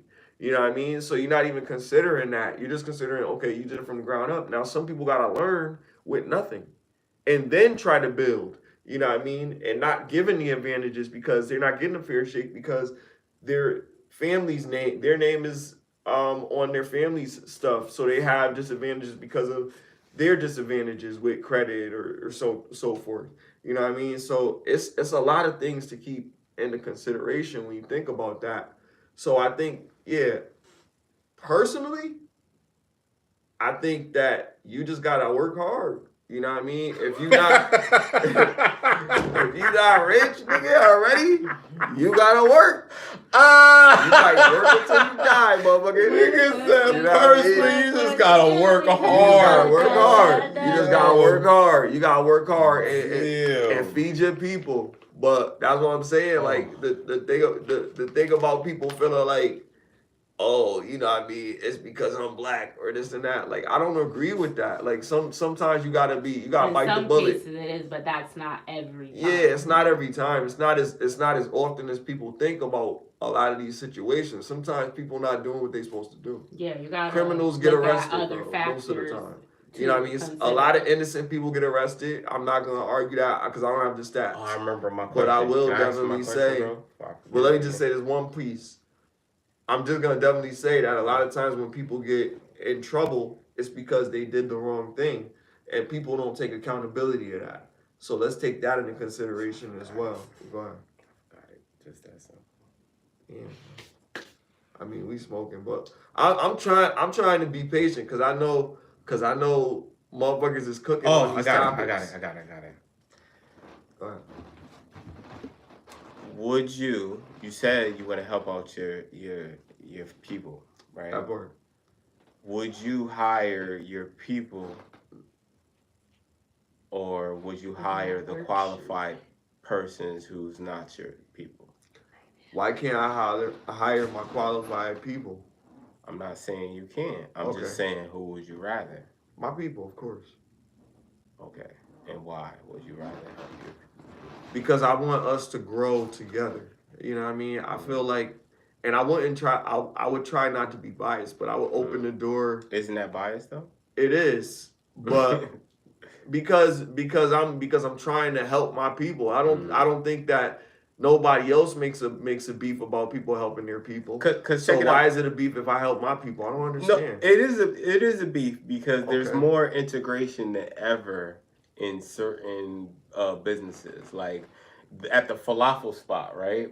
There's a falafel spot that used to be run by the family. Now I can understand they expand, but you know what I mean? At first it was just their people and their family, and then they expanded to, other cultures. The black people in the Chinese place. The Chinese food. Exactly what I'm saying. What I'm saying is that's a beautiful thing. You see what I'm saying? But there is still, has to be a foundation. Hold on, not even foundation. There is still a problem in these facilities of racism, of people getting short-changed or underpaid. You see what I'm saying? There's still a lot of that because of the underlying racism and the underlying, you see what I'm saying? It's not like, hey, they're doing this because of progression. Hey, we're doing this because we're getting forced to do it, because we're going to get a fine if there's, you know what I'm saying? Like, I understand the business tactic of it because there's laws to integrate more people, and I get that. You're not forced to do it. No, they are. You'll get a fine if you don't have any ethnicity in your company. Like it after, depends on how big it is, probably. That, exactly, 100%, 100%. If it's like a big, you know what I mean? They have to, like they can't, you know what I'm saying? And but you there's a lot of change, don't you? But I seen them in the hood. I mean, what's the qualifications if you're biased? What's the qualifications? Hold on. For the job. Bro, the qualifications of the job could be general. You see what I'm saying? But I feel feel like different cultures have different ways of managing their businesses. Bless you. Bless you. Thank you. And I feel like bless you, damn. Thank you, sorry. And I feel like different cultures have different ways. Somebody's stomping over there. That's what I mean when you sneeze. That's crazy. But yeah, different cultures have different ways of, you know what I mean, managing their businesses. And I feel like a lot of people aren't used to those, and they'll put themselves in situations where now, because like I'll give you an example. I worked at this, it it was like a restaurant, like a catering restaurant, like they did for marriages. I'm not even gonna. I was gonna say it, but I'm not even gonna say it. So basically, I was managed by a Latino dude. I think he was Mexican. And he managed the place. And there was a lot of little sneak dissing. Like I know the Spanish curse words. I know cabron. I know pendejo. I know these shit. So when the energy is directed towards me, now you see what I'm saying? And how I knew for sure one day when it was like the last straw, like he was trying to spaz on me, cause look, I'm way bigger than this dude. He's like a shorter dude. He's used to running it like that. You tell me why you way bigger than him. How big is he? Cause he is 5'2". Oh, you mean taller? Yes, I'm way bigger than this dude. He's 5'2". He was a 5'2" Mexican How tall dude. are you? I'm like 5'11" and a half. And a half. That's what my doctor said. Shit. And a half. It's not 11. It'll be past that. But anyway. He said big Chris, not the little. Yo, shut up. You heard me? You heard? I ain't want to say it, but I was thinking it too. You know what I'm saying? No Diddy. You ain't have to say nothing now. You know what I'm saying? But yeah, I don't even remember what the fuck I was saying. But you was talking about the guy. What guy? That you were bigger than him. Oh, so basically, I was working with this dude. He was the manager at the time. He was used to like bossing around all the other dudes because they was like him. They was Mexican and shit. And a lot of these people, I'm not being racist or anything, but we're literally going for their green cards or their, you know what I'm saying? They had to pass the test and about USA, like, and that shit hard. Probably had a work visa. Yeah, it was probably like a lot of that. So, but the point is, they really wasn't trying to like talk back or anything like that. And I'm different. Like, I'm gonna say, like I just said, authenticity is the biggest thing. We need to start our businesses the same way that everybody else started their business, and that makes sense. And that's my point. At the end, the way they started their businesses was what they hired their own people. They hired within first, right? Yeah, 100%. And showed people the business, show them how to build their own business, show them how to start their own business, show them how to run their own business, and they did that generation. 100%. But you know, but you know what the problem with that is? If there's no families, but if there's no families, how are we gonna do that? Build those families, but that's if we're talking about what are we talking? We do be building businesses. It's just they don't be interested in encouraging. We do be building businesses, but we're divided. We do be building businesses, but we're the only black friend. We're, you know what I'm saying? It's divided, bro. It's divide and conquer here, bro. At least. What was the other question? He said, this is his last question, Lou. What do you want to see from leaders in Black America and Black Africa? Authenticity. I've been screaming it the whole authenticity. That's all I want to see. I want to see authenticity. I'm not answering it for him. I'm not answering it for nobody. I'm saying what I want to see is authenticity. Because a lot of these people are liars. A lot of these people are deceivers. A lot of these people... No, I'm just talking about the people that are in charge. And people are going and voting for these people and acting like, oh, well, I'm an American because I voted for somebody that I know lies. Like, yo, like, this is crazy. Authenticity. Any person of leader. And I want that person to be willing to die for their principles. I don't think Kamala is willing to die for nobody or nothing that she says. So you want authenticity? Yeah. I think Trump, if Trump was down to not go or die for his shit, he would have dropped out the race after they shot at him like 2-3 times. That's all you're saying and what you want. Authenticity, 100%. So if somebody authentic, but they're going to try to fucking, they're going to try to freaking blow up the U.S. because they're crazy, but they're authentic. That's not authentically qualified though. Because you just saying they just gotta be authentic. Hold on. when I said authentic, I also attached it with the moralities of authenticity, though, right? I definitely said, You just said hold authentic. on, E. I've been saying authenticity, but if you rewind the tapes, I definitely mentioned that it's the basis of moralities that makes you authentic, or it's the basics of moralities that you could say, oh, this person is a good person or not. That's why I said Trump. I'm not You saying, can be hold on, authentic and E. be a serial E. unaliver. E. But you're being yourself. That's who you really are. So E. authentic just means real. I know what authentic means, and I also attached it with moralities. You can't be real good, or like what I'm saying is it's not just about being real. It's about being real based with moralities. And I feel like the person that has more moralities is the person that's going to be more authentic on camera.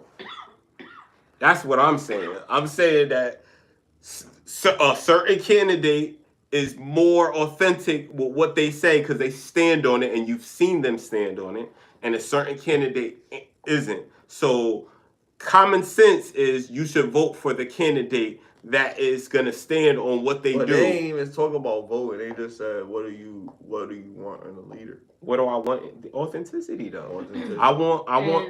Hold on. What do you want to see from leaders in Black America and Black Africa? In Black America, I want to see someone camaraderie. I want to see building with other people. I want to see, like I said, that authenticity keep on coming. I want to see quality.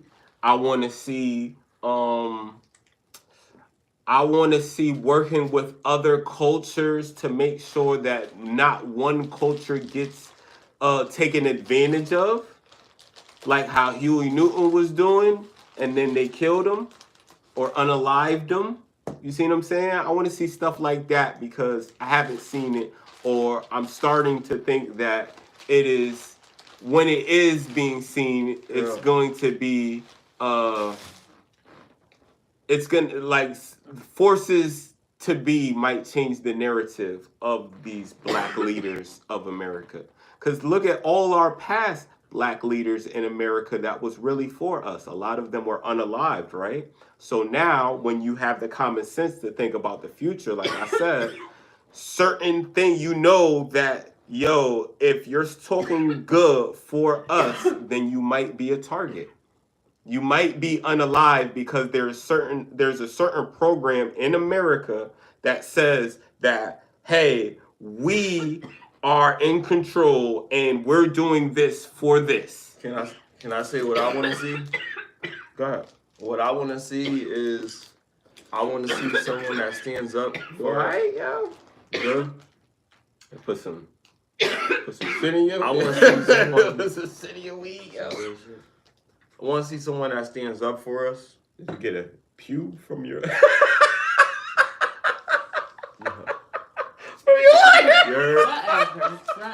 I want to see someone that stands up for us.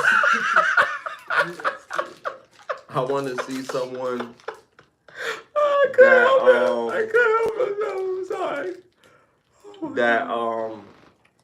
is relative to the culture.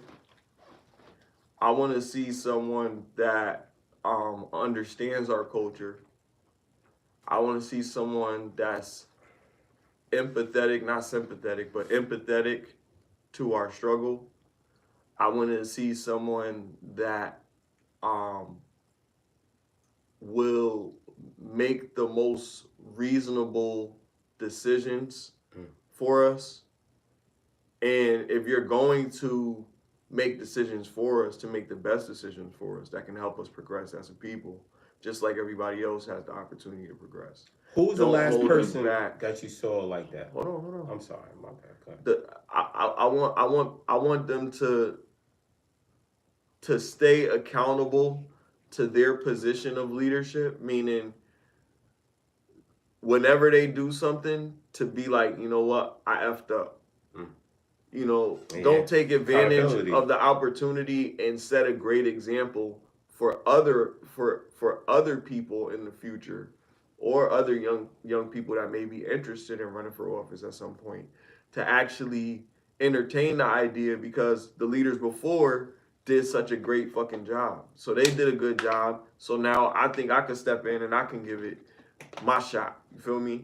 Like that type of shit makes me feel like I'm proud that we have leaders. You know what I mean? It makes me feel like that Huey P. Newton, that Malcolm X, that Martin Luther King.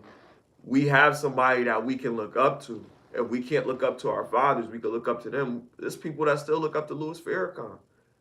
You know what I mean?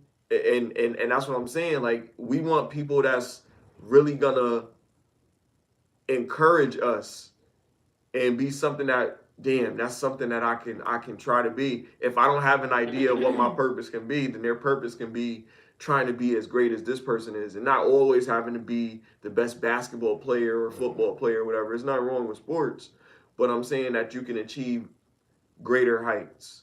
You know what I mean? Because you have somebody that you can look up to. And I think a stand-up person that cares about us and not really just so much as puts us first, but puts us where we need to be placed as far as everybody else. You know what I mean? Like if anybody else gets an act against whatever or talking about them in a certain type of way, then we should get an act too.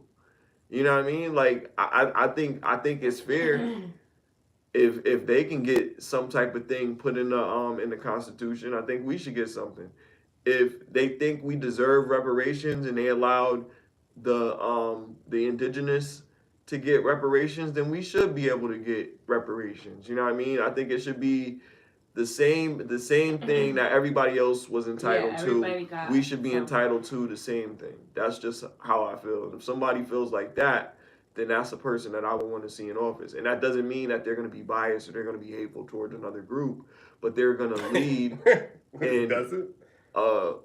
In a you way. You think they're going to let us do that in America? Or they can lead, hold on, or they can lead in a way that's conducive to their culture, like other people led in a way that was conducive to their culture. Oh, man. Go ahead. Who was the last person that you saw that kind of fit that description as far as like trying to make it more equal? Black leader in America. A black leader in America. Yeah. Leader? Like, what do you mean? Like leader, like president? Leader, like you named a lot of people in what you just said. So pick one of those. No, okay. So let's say I don't want to pick any of the people that are dead because all of them are dead. Why not? Because they're dead, and if we're going in the future, you're saying that all of the black leaders are gonna bound to die. I mean, so I don't want to put that. I don't want to put that burden on. I don't want to put that burden on the future like that. So I'm saying the future. We'll talk about the one alive person that you said. Which was the Honorable Louis Farrakhan. Okay, he's okay. He has a mixed. Okay, so you want to use him? Yes. Okay. Because he's alive, and you said you respected him as a black leader, and I agree. I believe I respect him a whole lot as a black leader. A lot of people don't respect him as a person or as a leader because they feel like he comes out with hate, and it's basically reverse racism is what certain people call it, which I don't agree with that at all, but this is what is said about him. So what I'm asking you is, what did you specifically learn from this black leader that you just honored up like that, and how did you apply it to your life? How did I apply the knowledge that you attained from this leader? Yeah, from something that he said or implemented and affected you specifically? One thing that was impactful that he said was, you gotta try to do for yourself and not expect the white man to do for you. You can't expect them to take care of you. You gotta take care of yourself. So you learned that from him specifically? I didn't learn that from him specifically, but it was nobody else really teaching me that. And he said it, and it sounded like a good idea.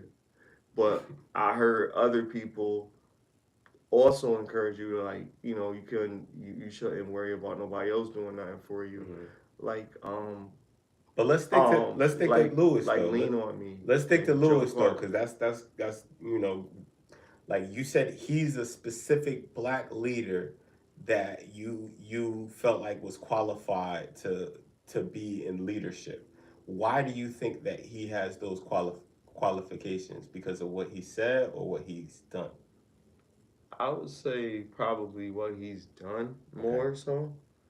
Um, he showed that he's able to use his resources to assist Mm-hmm. in helping his culture survive. I mean, the few that he can take under his wing, and sometimes he'll use his powers when he think it's justified or it's for a worthy cause. You know what I mean? To protect somebody or something like that.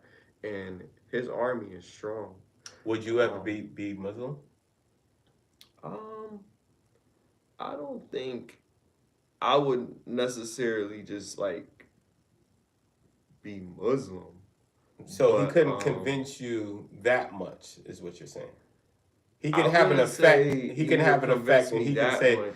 he can have an effect on your life, and he can you can acknowledge that he's a very wise and honorable He's just man. a wise man. Like I don't follow Dalai Lama. That's what I'm saying. You feel me? That's what I'm saying. So Or Deepak I want to Chopra. know how deep, because this is how really is seeming with this presidential Or shit. Nietzsche or This is how I look at the presidential shit. There is certain people that is for Khalil Gibran. there are certain people that is for my guy Trump, and there are certain people that's for Kamala, and there are certain people that's for the Honorable Elijah Muhammad, and these people, right, to give their allegiance or pledge their allegiance to them, they acknowledge themselves Pledge as allegiance. I mean, or you could say follow the leadership of, right? We'll say that because certain people aren't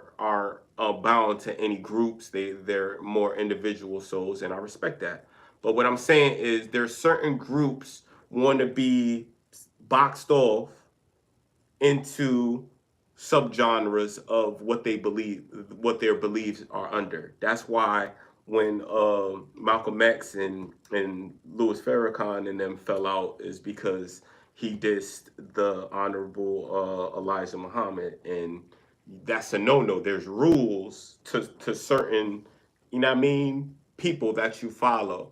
And my point is, like, this is become no different from that.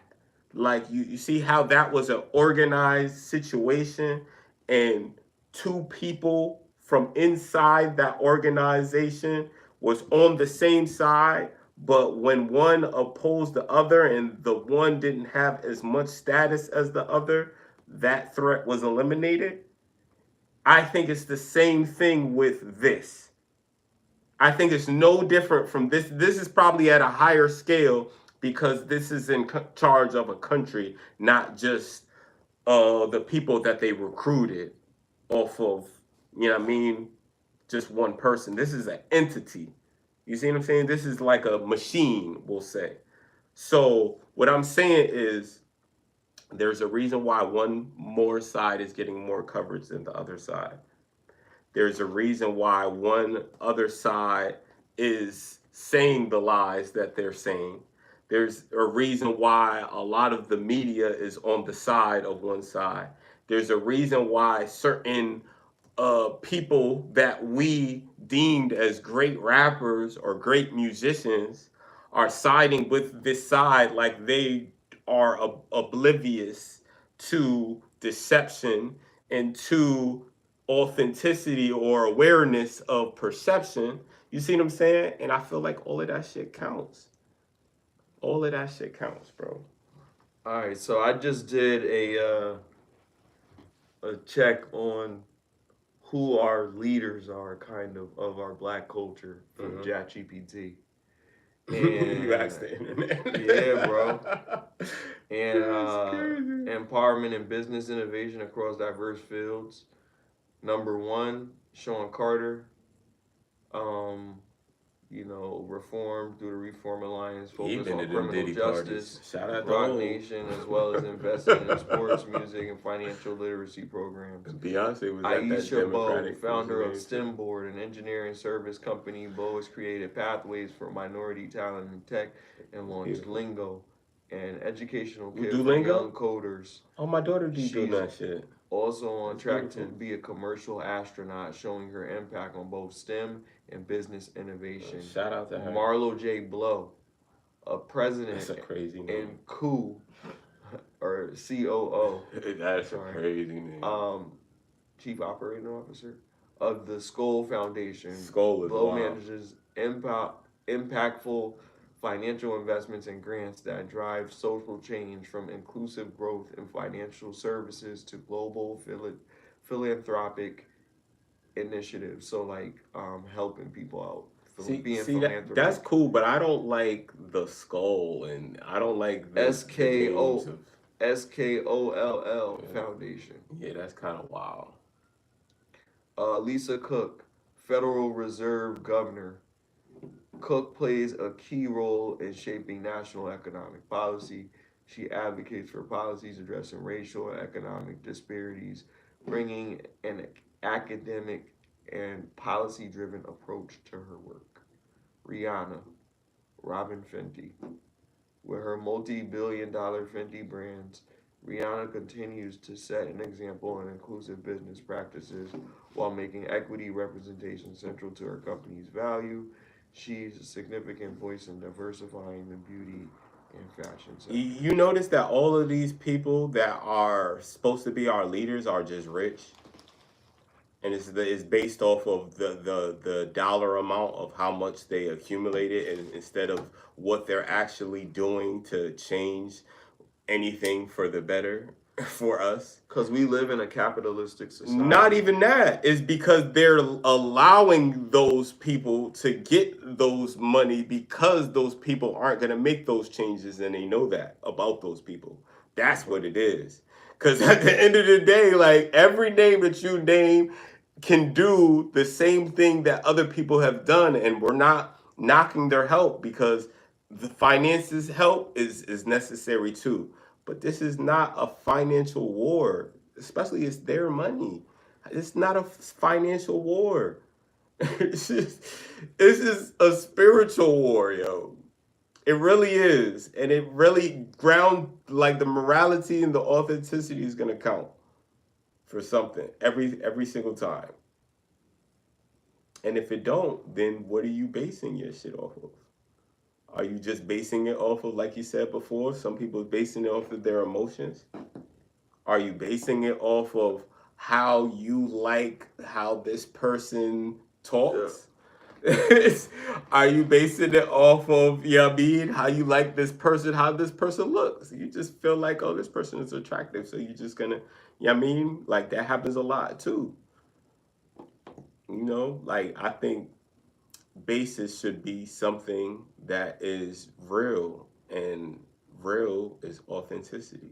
Or how do you feel about people getting divorces with their spouses? It's crazy because of them voting that's for the other candidate. That's crazy. I mean, if you look, it's being advocated. You know how I feel about that? I feel like that is a clear indication where something is bad and it's not getting fixed, it's gonna get worse. That's how I know that it's gonna get worse before it gets better, because that wasn't a thing back in the fucking day. They didn't, like, you know why it wasn't a thing back in the day? It wasn't a thing back in the day because whoever was in charge of the household decided, hey, this is who we're voting for. You see what I'm saying?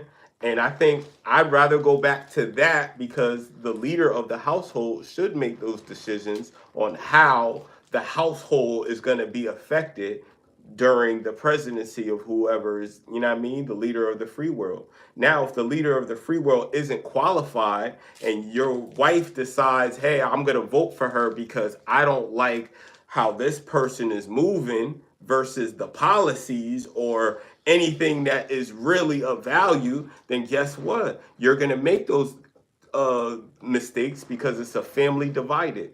And that's what's going to happen. That's what we're going to get a future of, a family divided who says, hey, it's okay to keep on picking these people, even if these people ain't for us. Hey, it's okay. It's just bad leadership. Bad leadership leads to bad situations. And then, some people got to learn a hard way out. So let me ask you this. Oh, go ahead. So, Charlamagne was talking about this on the Breakfast Club, and he was like, back in the day, some stuff we just didn't talk about. It was private. Like, even people didn't ask who you voted for or whatever. And it wasn't that big of a deal, even if you weren't voting for the same person. It was just normal. You would vote for who you vote for, you go on with your life. Now people fighting, stopping speaking to each other, divorces. Like, it shouldn't be to that degree because you're still a family. You're supposed to be. It's not even about who's in charge. It shouldn't be that big of a deal to the point where it's making you want to end your relationship. I disagree though, E. I think this is the year of being exposed.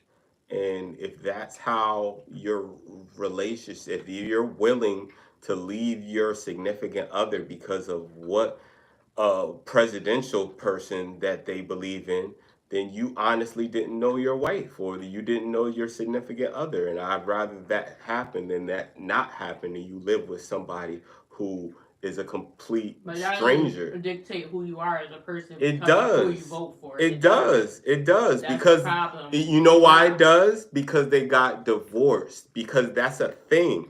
That's why it matters, because people are getting divorced about it. And guess what? Those marriages weren't gonna make it if it wasn't. You know what I'm saying? Those marriages wouldn't even have made it if there was certain moralities or there's certain dynamics in that relationship, a foundation. There's no because that's what we're lacking. We're lacking moralities. We're lacking foundations. We're lacking fucking families. We're lacking all of these things. We're lacking everything. And at the end of the day, how are we gonna think of answers if we didn't get to the root of the problems? The root of the problem is, if it starts at the kids, right? The kids need to be taught that family structure is the way to go. How do you validate that? With the authenticity. You see what I'm saying? With the moralities and the authenticity. That's their basis. Love God. Understand that God is going to speak to the man is going to lead the woman, and the woman is going to lead the children. You see what I'm saying? But if we get off of that basis you know how we get off that basis? We get off that basis when it's like, oh, well, I shouldn't have to work if you're the provider and blah, blah, blah, blah. Guess what? If you trust that man as a leader, whatever he decides is what you're going to go with. It's not, hey, you're supposed to, you can have your own validations on what you think, but if you don't believe that man isn't getting instructed by God himself to operate how he's operating out of authenticity and moralities, then guess what? Why did you pick him? You picked him out of lust. You picked him out of what he could do for you materially. You know what I'm saying? You didn't pick him for love. You didn't pick him because he was following what the fuck he was doing what he was supposed to be doing. But don't women love conditionally? Yeah, but I don't think that's naturally. I think the women now do that because they weren't taught to love unconditionally. They were taught to love, or they saw people love based off their conditions. They saw their mothers like, nah, I'm not doing this shit, and there was conditions to her love. Now, all of a sudden, she don't love her daddy no more, or she don't love your daddy no more. You see what I'm saying? Like, that shit is taught by seeing certain shit and being like, well, fuck it. She survived. I could survive. It's not about surviving. It's about correcting the mistakes of the past and doing it the right way. You see what I'm saying? But a lot of us don't want to do it the right way. A lot of us just want to do it our way and then wonder why the fucking black family's not working. It's because we have no structure. There's no, we just freeing it out. You always say, "Oh, we all have conditions to get in a relationship. Nobody just getting in a relationship with anybody. Or That's the and problem, it's the same, in the same way to fall in love. That's the problem. That's E. for men and women. That's you're the not problem, just picking E. up somebody off E. the street. That's the and problem. Saying, "I love this That's person." the problem. You're gonna. You heard what you those said. Those are the conditions, the prerequisite to get in that relationship to make you fall. That's in the love problem. You're talking about the prerequisites to the relationship. I'm talking about the standards, the basic standards of God, the man, the woman. So at the end of the day, if you're not looking for a man that has God or is that you believe, yo, that man is being led by God, then guess what? You're going to be led by astray. And you're going to fall victim to that. Because you're not a Christian, you're going to... I didn't say Christian. I said God. I said at the end of the day, the actions of God is authenticity in those moralities that I keep saying. That's what I'm talking about. So if you don't see somebody that's directed that way about his purpose or about, hey, let me focus at least on a majority, because nobody's perfect, but at least on a majority, you can see... They could be doing well without... Like I said, a good person. Like I said, without necessarily having faith in that or whatever. I don't think that dictates. I'm not. You could still know how to behave.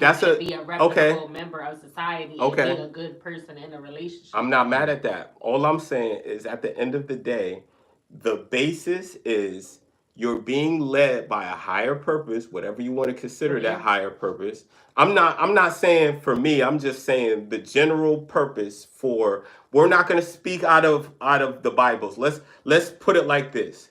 You have a brain, you have a heart, and you have a soul, right? You don't know if you have a soul, but you know that you're moving around and there's a breath of life in you. You know that, right? That you have a soul. Okay, so if you have a soul, then you have a brain. Your brain tells you, hey, you can move, you can talk, you can lift up your hand. There is a certain role that your brain has. We'll call this brain God, right? Let's talk about anatomy, because as soon as we talk religion, then it's like no. We're talking about anatomy because we have all of these things, and all of these things are necessary. And if you don't have all of these things, you're not going to function properly, right? So there's a certain order to your brain, and there's a certain order to your heart, and there's a certain order to the spirit side or the soul, or the unknown. We'll say that. So if you know that, and you say, I'm gonna make decisions based off of the unknown, we're gonna make decisions based off of the unknown.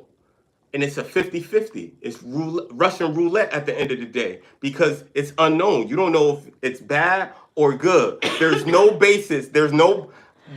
When I say no basis, I mean there's no brain telling you, hey, this is a good idea or this is a bad idea, and there's no heart behind it. Hold on. But this is what I'm saying, E. This is what I'm saying. That's what it's supposed to be, but it's not no more. It's not a given no more, because people aren't running by those dynamics. People are saying you don't need to listen to the brain no more. You don't need to listen to your heart no more. You can just freestyle it. The brain might tell you to do some wild shit. Depending on who you are. Listen to what I'm saying. What I'm saying is you need all three.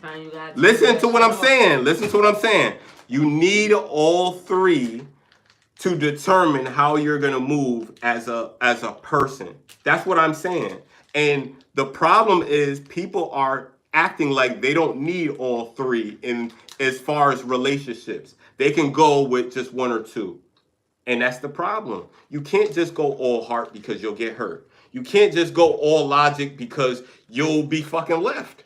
And at the end of the day, even if you don't care, the goal is, if the goal is family, if the goal is spread your lineage the right way, if you're having kids out of wedlock and then you have a kid, like in my situation, I'm not in a good situation, like ideally. Yeah, she's not the worst. Of course, and we could have conversations and we could talk civilly sometimes, but I'm talking about me not being able to wake up and determine, hey, or not even me, a father in the household every day or the majority of the time to say, hey, let's dictate how we're gonna run the household is a detriment to my daughter, and I have to live with that shit because at the end of the day, I can't change that. You know what I'm saying? But all of that starts from your moral compass, and that moral compass is your heart. And I feel like your heart needs your brain to process what your heart is saying and saying, yo, am I doing this based off of what I see, or am I doing this based off of the weather patterns or whatever? You see what I'm saying? Like you have to make you got to make an educated guess sometimes. And a lot of people aren't making an educated guess when you're saying that, oh, okay, there is these options that I'm normally used to on how to operate or look about certain characteristics of people. And I'm ignoring these three because I feel like it don't matter.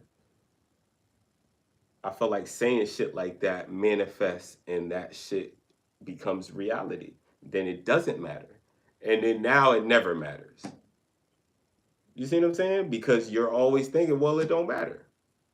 So you got to be careful of what you say don't matter. You got to be careful of what you think don't matter. Especially, that's why a lot of people is depressed because they think they don't matter. You see what I'm saying? A lot of people get depressed because they're in pain and they think they're more of a burden. So, you know what I'm saying? Like, yo, I be, you know what I mean, better off unalived. And then, you see what I'm saying? Like, yo, this shit is real. You have to have some type of That's why I said it depends on the person. I understand that, but everybody needs a brain. Everybody needs a They heart. all have a brain.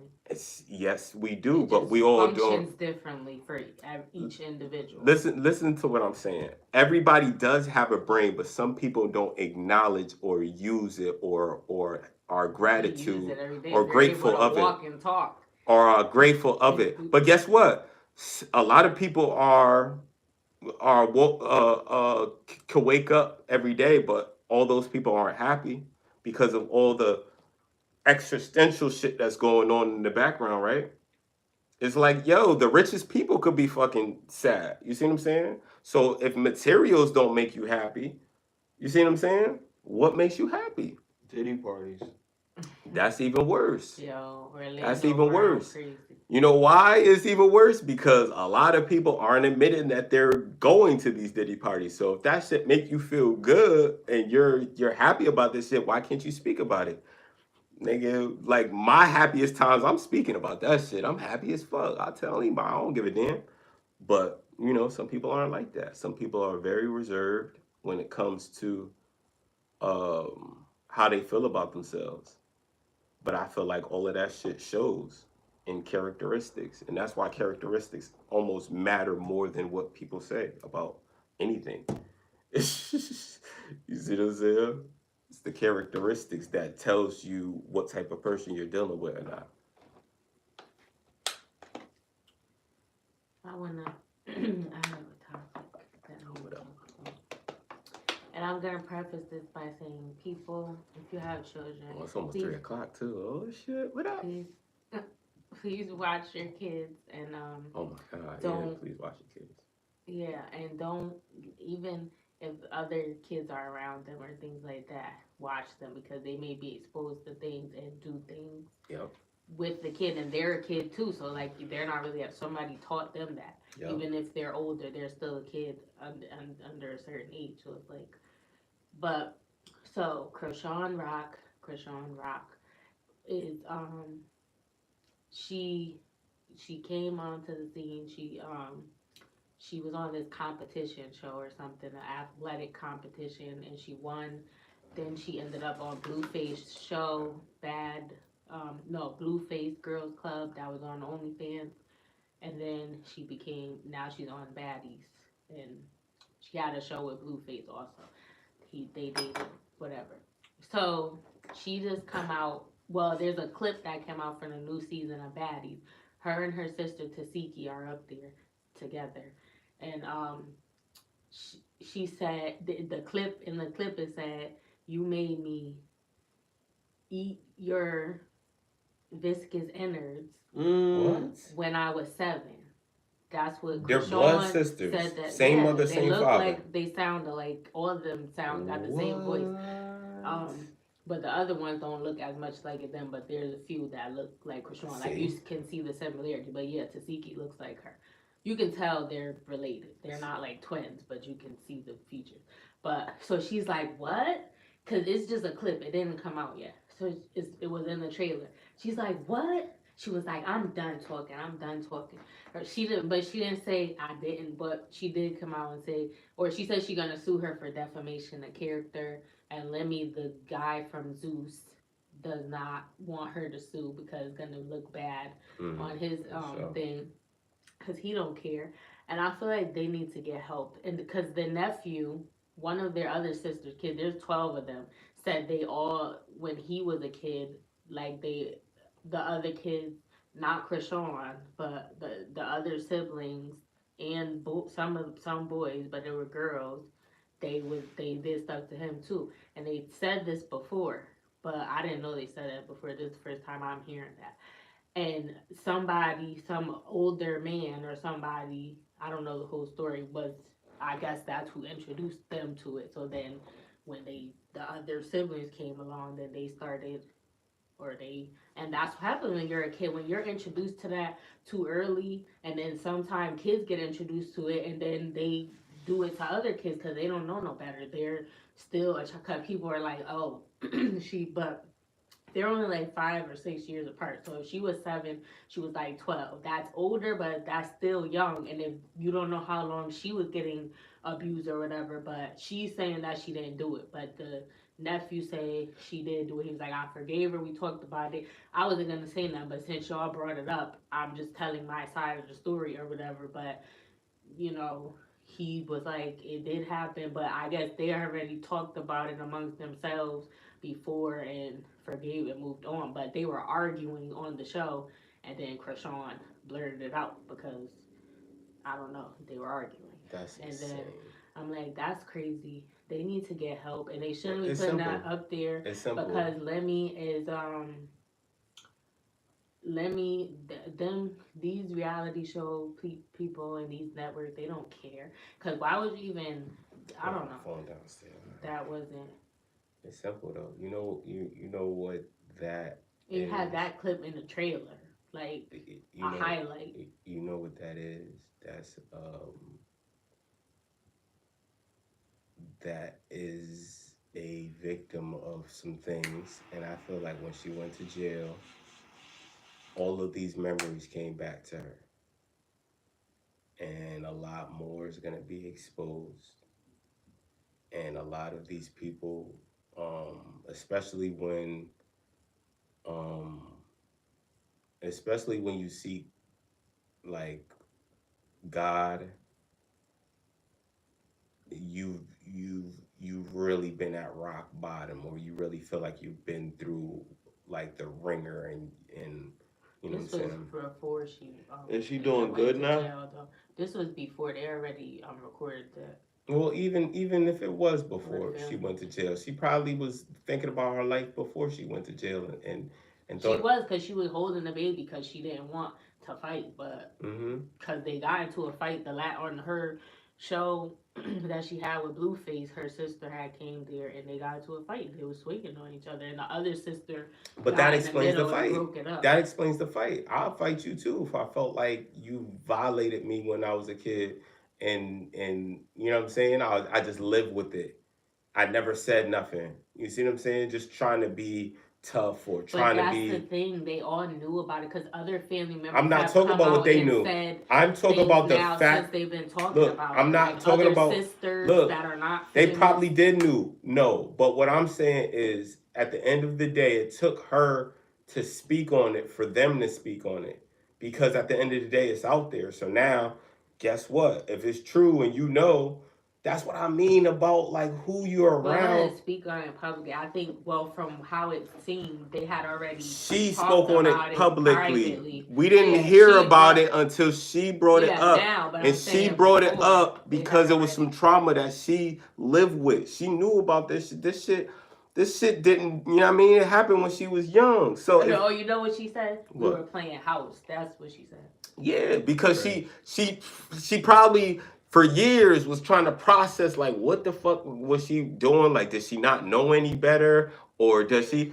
And she That's probably what Tasiki's response was when they said she was doing when she actually didn't. I forgot she said that. so she admitted it. She said we were playing house. Oh, she just said the house part. She didn't say anything about the eating her out. No. But But yeah, I she mean, ate what that. does that She probably sound did. like? She She's probably did. basically She is probably admitting did. it. That's what I'm saying. Because She what probably is did. playing house? But all I'm saying is, Like, all I'm saying is that's what I mean about black families. What do you think that we're gonna be in 10 years? I think it's gonna be shit like that. It's gonna be normal.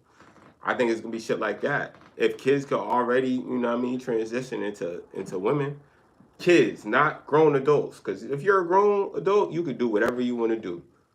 But if you're a kid, I think that should be a situation that, just like drinking, like if you can't drink because it affects your body a certain way, then what you think body dysmorphia does when you're metamorphosizing your body into, you know what I mean, before puberty's over.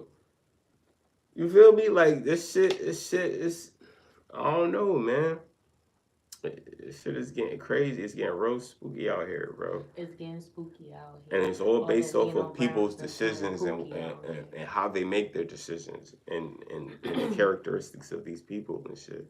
So I think that shit count. Like,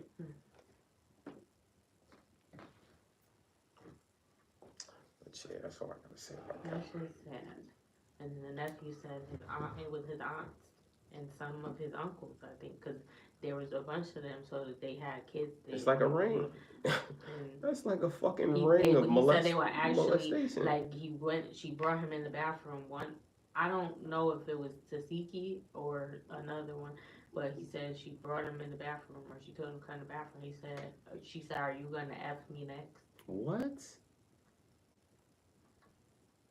That's crazy.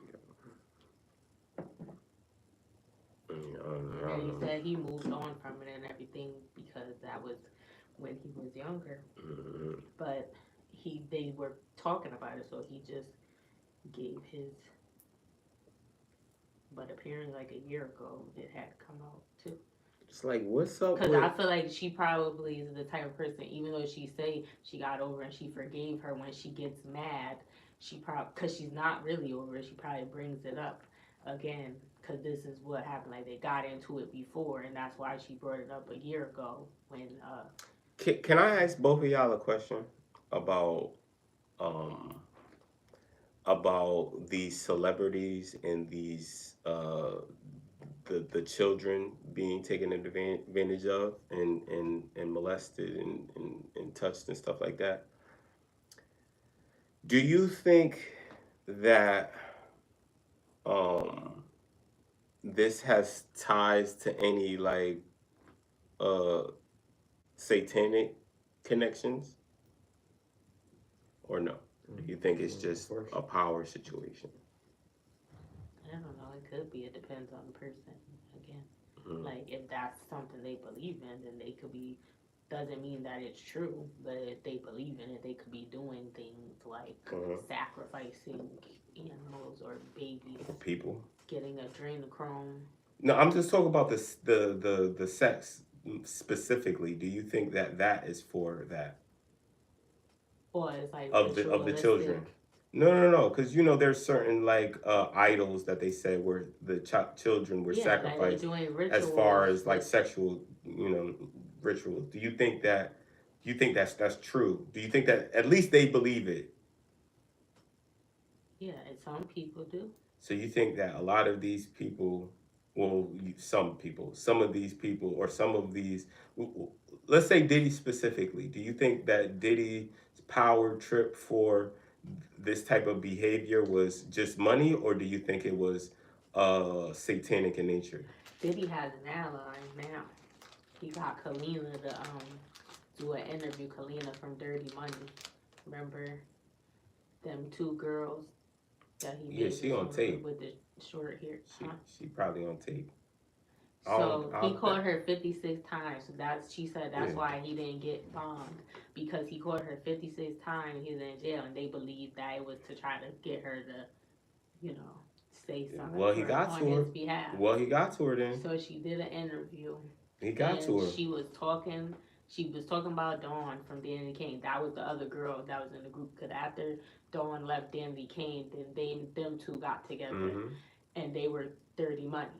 Yep. And she was like, Dawn was weird. She was like, if that's what happened, she was like, I don't know, I didn't see it, but she was like, but she was like, she basically was saying if it happened, then get your. She was like, I wouldn't have handled it that way, but blah blah blah. Or and what she said about Cassie, like, I wouldn't have handled it that way, but that she was like, she had this, she had that. Like, talk about what she had as if that justifies him banging her around the way he did, and that, because it's like, she was like, I didn't see. Okay, you didn't see it, but you saw the video with everybody else. And she was like, yeah, I saw the video. But she basically was just like, she was like, he changed my life. He was I looked up to him. I wanted to be just like him. I like how we went from Diddy calling her as many times as he did, right? To this being coming out as an ally after all of these calls, right? To what E noticed was kind of sketch about what she was saying. We're talking about, oh, I don't know about that, but she was weird and putting, like, why would you choose this time to put this person down if you weren't compensated or you had some type of benefit to defending somebody that you know? This is what she's talking. I would do it for anybody. If it's anybody, I would do it for you. Anybody that I care about, I would do it for you. We cool. She was like, just like somebody caught a body, they in there. You trying to bond them out. It's a different. We don't agree, but there are people. Yeah, that's what getting you. Yeah, you gotta get that. Chill and breathe. Yep. There are people that will put up their house for collateral, knowing that you did this shit. Yep, you're right. Or whatever. So. And that's solid people. But that's what I'm saying. That's not based off of authenticity and morality, because at the end of the day, he was doing what he was doing to little boys. And you sat by and sitting here trying to defend that person. That's you wrong too. She was on Love and Hip Hop a few years back, her and her husband, because she's married. They said they had an open relationship where she had a girl that they would bring in, and they would, they would mess with her, have intercourse, and cause she liked girls, but she said no, she don't do that or whatever. So I think she was going to the party, and then she mentioned something about people was there, they was effing, dudes was effing dudes, or something to that effect, not verbatim, but she basically was saying people was doing that. But so what? That don't mean he did this other stuff or whatever, or people judge you and people. He was saying boys. She was like, as long as you ain't messing with no kids and you ain't abusing nobody, because I was in an abusive relationship. But he was. That's what I'm saying. She said she ain't seen none of that. But she heard the video of that little boy. We all thought it was me, and it wasn't me. Goddamn it! The little boy that was on the tape, the audio that was getting pounded out, and everybody was laughing. Haha, that was me getting pounded out by Diddy. Nope. It wasn't me. It was baby. Was it? Yep. Who said that? That's what the black what's the name? The black web was saying. Who's the black web? The black internet. You know that shit. The dark internet. You know that shit. That's what they He were was saying. on the dark web. We up here. He is shopping his videos out on the dark web to get money, and these are videos of him. He's How already. you get it? How do you know that? I heard this from Jaguar, Mm. and I heard this from Cat. I heard it from Cat. I heard it from Jaguar. I also heard it from Babe Ruth is good. I never had it before. You had a Babe Ruth the first time? It's like Weekend. it's like the Snicker, but like It was better though. it's a healthy Snicker. It was better. Oh yeah. Shit. Yeah, man. There's a lot of spooky shit going on right now, man. There's a lot of spooky shit going on. At this point, you can't even call a lot of these things like conspiracy theories. It's just the way of the world. Like there's laws of the land and there's laws of the people, and a lot of times the laws of the land trump the laws of the people, but people don't look at it like that.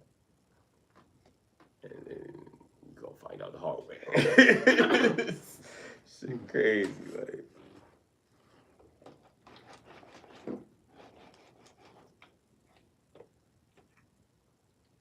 Crazy shit, crazy.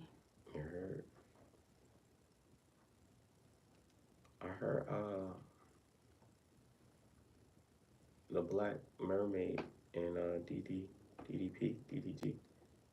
You know what his name is. I don't know what his name is. You be being funny because you don't like him with Hallie. What are you talking about? They broke up. I know, that's what they said.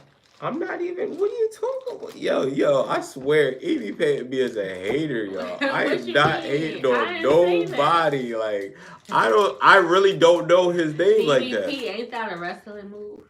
Or That's a wrestler, Diamond Dallas Page. Yeah. His name is DDG, right? Yeah. See? But what's the DDG mean? What's it stand for? Exactly. I don't know neither. Stop trying to make me seem like I'm hating on him because I don't know the nigga. You don't know the nigga neither. Yeah. I don't listen to him. Exactly. We all don't know this nigga. Like. Diamond Dallas Greg. There you go, Diamond Dallas Greg. That is hilarious, yo. Let's see. You about to find out his real name? No, I know his mama name. stand for? They probably don't need nothing. He was valedictorian. In I high can't school? even That's read great. what's on the thing from high school. Yeah, I told you, Dickie. Shit crazy, yo. Imagine trying to like remember what you was gonna say like 10 minutes ago. Nigga, you gonna forget. Mm-hmm. That's the curse I already about. forgot. Yeah, that's the curse about the fucking. Daryl the Dwayne good week. Granberry Jr. Oh, there you go. See, it do mean something. It means his name. Who said that? That's what do you mean? Who said that?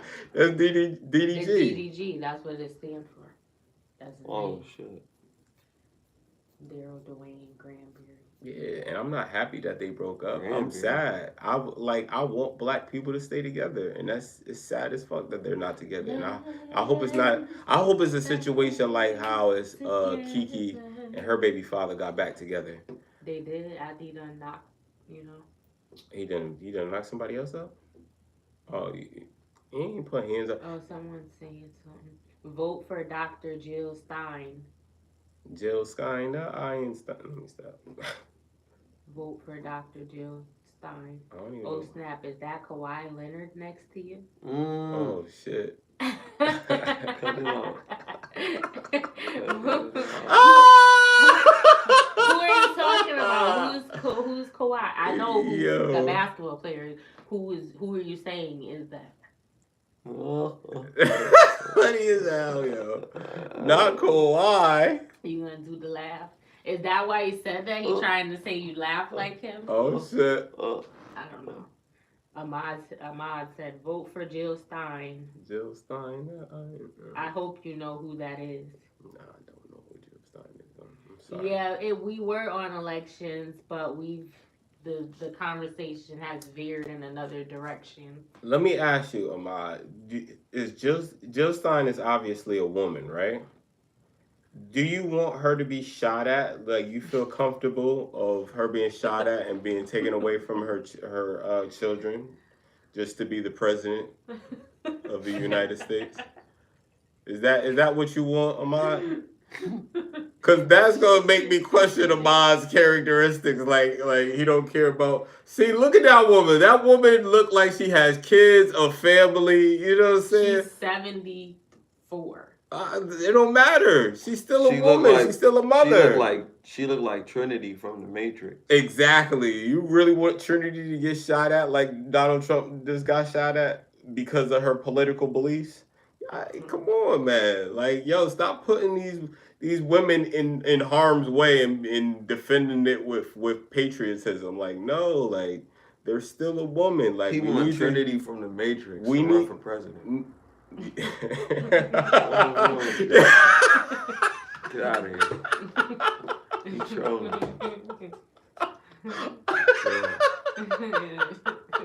There's air quality issues.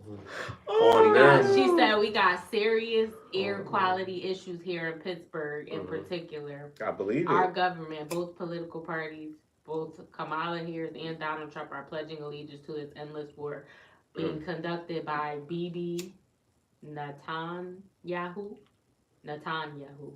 right now. And so many of our tax dollars are going into this endless war machine, she added. She said the twin issues of the environment and peace distinguish her from Trump and Harris. Take fracking, used to extract natural gas to heat our homes in this region, which both the Democrat and Republican candidates have said they support. Would you end fracking? KDKA TV John Delano asked her. We would immediately end all new fracking, and we would then basically cease fracking. We would phase it out ideally over the course of the next 10 years, she said. See, And then there's the issues with wars in Ukraine and in Palestine. Yeah. She wants to end both. On Ukraine, she blames the U.S. for placing nuclear weapons in NATO. I could agree. I could agree with everything she's saying, but I still wouldn't want her to be liable to get shot at because she's the president of the United States. I just think that's too much of a burden for any woman to be subjected to that type of stress. Like I'd rather a dude have to deal with that shit. To be honest with you. No. He said, can he go live or just comment? He wants to get on. I don't know. How do you do that? I don't know. You gotta accept them, right? You gotta request or some shit. You gotta put a link in there. You gotta go into share some shit. Hit the little the little screen. Hit the little screen on the side where the magic wand is. There you go. Right here? Yeah. Magic wand. What's that? What does that say? This has the channel settings. No, not that. That's the wand. No, the thing underneath the wand. What? The screen looking thing. The analytics? No, not that. Okay, ain't nothing in there. What about the dots? No, that's what, share? No, you wouldn't do share. Screen. We gotta do, what's that called? StreamYard or something. You can't StreamYard. do it like this. What? That's how they be doing it from YouTube. Yes. So you could drop a link in here, I guess. Can't you? No, not for them. We don't, you have StreamYards? I think I do, yeah. Well, what is it? We're not streaming from StreamYard. We have to go in, you gotta open it up in there. And then. So you can't come on. Tell me we rookies. I told you I wasn't computer savvy enough. We're rookies. We still figuring it out. I apologize. But we appreciate you commenting. Absolutely. And I could just he said he can GPT. call you. You calling? I want to give a calling number. I'm recording on the phone number. My phone's downstairs in the car. Do you have Instagram? Put your IG in here. Or I can't give you mine.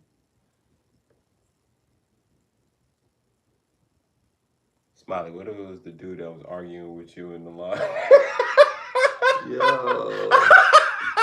He found you, I ain't bro. even get my shit. I didn't get his shit. Nah. He wanted you to call vote me for. on Instagram. He wanted you to vote for Kamola though, so that's not that. That's not that person. Shit, women getting divorces. What's that got to do? I'm saying it is serious. Oh shit, bro said women is getting divorced. People serious about it. Yo, what do you think about a female president that got a divorce? Do you think she would be qualified? That had a divorce? No. That got a divorce with the person while she was in office. In the middle of her term? Yep. What do you think about that? I don't think that's crazy. I think that's dope. You think that's dope? Cause like she ain't taking no shit. Like she already the president. But she gotta take care of her household. Like if she just her give household up, is the White House, man, bro. But I'm saying her household is her family, her dude. Like so, like she gotta take care of that. Mm-hmm. So if she ain't taking care of what she's supposed to take care of, so what do you mean by taking care of that? Like what that Hi. mean? How are you? How you doing? Good. Thank you. Problem. Thank you for the follow. What up? Could you introduce yourself to the people, if you don't mind? Absolutely. So my name's Ahmad Atala. I live in Dallas, Texas. Nice. Oh, shout out to you, bro. Shout out to Texas, absolutely. man. You a Cowboys fan? Nah, man, I'm a Chiefs fan. Oh, get the fuck out of here, bro. How you got what? All right, man, go. No, my bad. Go ahead, cook, man. Nah, you good, man. Well, before we start, you guys want to also introduce yourselves, because I just stumbled on your. Oh yeah, because we up late tonight. For real, right? Oh, I'm sorry. Wow. Yes, my name is Erika, and we're all from Connecticut. And this is our podcast, Get Lifted. We usually film on Sundays, but we just decided to film today as well. Absolutely. But you guys can. Yeah. I'm Chris. I go by CrisxOD. Yes, sir. And I'm Smiley, and I'm SmileyJizzle. You know what I mean? I'm a creator. You know what I mean? Outside of this, but we wanted to dive deep on the topic of the election time and kind of point out some misconceptions about the voting and what's true, what's important, what people should actually take serious as far as voting. Legislative obviously is the most important, for the people. That's he doesn't speak for me when he says that. Like I've been saying this the whole program. The most important thing is authenticity. No. We're talking about the vote. Man. Me too. Nah, but no. I'm talking about you should vote for the person that you feel like is more authentic. I'm saying the most important is within your community. What in your community though? That's what I'm saying. Let me tell them what we're talking about. So about in the legislative branch as opposed to the executive branch. And the two top leaders are, they're determined by the electoral college. So just trying to give people the understanding from a more educational stance on it from political view as opposed to just arguing about it because I'm in my feelings and I want to support Kamala and I want to support, you know what I mean? To have an objective perspective. You know what I mean? That's the way I want to look at it. But obviously we're gonna have our differences on the topic. But I want to hear where you're coming from with it. Go ahead. Absolutely. Let you have it. Well, Erika, Chris, and Smiley, nice to meet you guys. Thank you for pleasure's mine.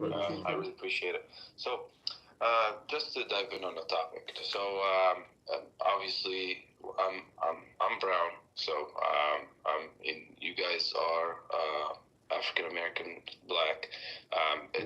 The Democrats have been.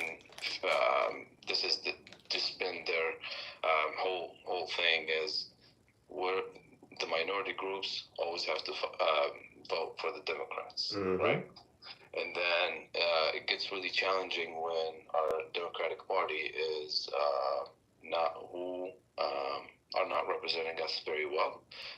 Basically, the when it comes to election year, all you hear is minority, screaming minorities, and we get the votes, and then we just don't hear from them at all. We don't hear from them. We don't hear from. They don't move. They don't lift up our communities. So Absolutely. And this is where it gets to like, okay, how can I? What are my other options? Now, for the past 8 years, we've been having crooked politicians, just like Trump, Hillary, Biden, and now Kamala Harris. Absolutely. Now, my values, just to let you know, I am a Muslim. My values align very well with, I don't want to say very well, but more on the Republican side. I would love to have an eloquent, an eloquent Obama on the Republican side. Something in that, in that characteristic. So, however, we've just been having someone like Donald Trump, but for this year, everything has changed, or the past 4 years. I don't know if you guys know much about what's going on abroad, our foreign policies, our wars, or what we're doing in the Middle East, what we're doing in Ukraine, what we're doing to Russia. For the past 4 years, we've placed a lot of our military bases near Russia. I'm not saying that I'm supporting Putin or any of the war, but we are the ones that instigated this war. Absolutely. We're the ones that, when Cuba, Cuba is attached to Russia. I don't know what the attachment is exactly. I don't know if it's communism or whatever. When Russia decided to say, if NATO wants to come to Ukraine, I want to put my bases in Cuba. And what did the U.S. do? They fucked up Cuba. I'm sorry for my language. No, you're good. You're good. Be careful. And then you guys obviously know about the war in Iraq. Yep. This whole thing was it was a bunch of people in the room. If you guys haven't watched a movie called Vice, I really suggest you guys watch it. It's about Dick Cheney, how he took the 9/11 events. I was telling Smiley about that. I told you Dick Cheney was really the puppet master behind what's the name, and he was a vice president, bro. You thought he had no power, but he was really calling the shots. He was George Bush was just his spokesman. Exactly. He was getting documents. He had offices in the Pentagon. He had offices in. So when orders or when files or any intelligent files would come in, they would hit his office before George Bush seeing this stuff. That is nuts. You can now, if you can see all of this on a Hollywood movie, imagine what it would have been like in real life. You feel me? So, crazy. Now, we have, since you guys are pretty educated and you care about your elections, I'm going to shift the topic to what we're actually here to discuss. We're talking about this cycle of election. This is the most controversial elections that probably the U.S. have ever had. Absolutely. And it's, we have two-party candidates. We have, the Democratic and then Republican. However, there's a Green Party that a lot of people would, someone like the Democrats, they pay millions of dollars in order to shut them down and not let them get to the 5%. So when I say 5% of the popular vote, what happens after they get to 5% is they unlock federal funding for the next campaign. So they'll be on every ballot. So they'll have whatever candidate is in the Green Party will have more money for marketing and campaign and whatnot. So what these people do, in 20, 30 years, you got your kids or the next generation. Now they'll have three options, right? And then more of why the Democrats pay more to shut the Green Party down. the Green Party down is because anyone who votes for the Green Party is usually on the edge between if they're voting for other than the Green Party, it's going to go to the Democrats versus the Republican. If I'm a Republican, I'm 100% voting for Republican. There's no way I'm Republicans don't play with that stuff. When they go to the polls, they know who they're voting for. It doesn't matter. It's Trump or you can put a cat as the Republican candidate and they'll vote for Yeah, him. vote for it. Yeah. However, the Green Party is usually, or the people who don't think that the Democrats values are aligning with them, they'll either don't vote or vote to the Green Party. So the reason why I'm saying vote for Jill Stein, obviously you guys are in Kentucky, right? Connecticut. Oh, I'm sorry. Okay, is Connecticut a swing state? No, I think we're Democrat. We're Democrat. Yeah. Democrat. Okay. Yeah. So if you're in the Democrat state or a fully Republican state like mine, my vote actually does not count. I don't want to say it doesn't count, but it's just a popular vote. It's just you guys know how the electoral. Right. Yeah, we were just talking about it. The reason why I'm casting my vote for Jill Stein is because to me a vote for Jill Stein is also a vote for Trump. Right, I don't want Kamala Harris. We don't align, with the values. We don't do any. We're not on the same page. I hear you. Why? Mainly because of our foreign policy.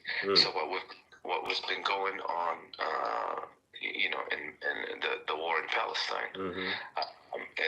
I don't know if you guys follow. I don't know if you guys have seen the devastation. I don't know if you heard about the I have. 20,000 kids, everything is devastating. Prayers to them, yo. For real. 21,000 children. Oh my God. Killed. People, mothers are writing the names of their children on their limbs. That way they can collect them in a bag and bury them. You have multiple, mainstream media like CNN and not sure about Fox News, but even those big mainstream media that are controlled by certain people that I will get to in a second. They even shared devastating stories and videos and footage of Israeli soldiers raping Palestinian prisoners. On mainstream media. You can even look it up on YouTube. And that's big. That's been happening for 80 years, 76 years. But the fact that they're going full-blown war, they're just trying to clean out Gaza so they can have, because they believe that it's going to be a great real estate. Even Trump's son said it. So again, I want Trump for president, but I do not put I will not put my name in next to him. Why? Because a vote for Kamala or a vote for Trump to me is a vote for genocide. However, exactly. Do I want Kamala? Is Jill Stein is the best candidate? No. Is Jill Stein going to win this election? No. Is Jill Stein going to win the next 10 elections? No. But the Green Party might actually have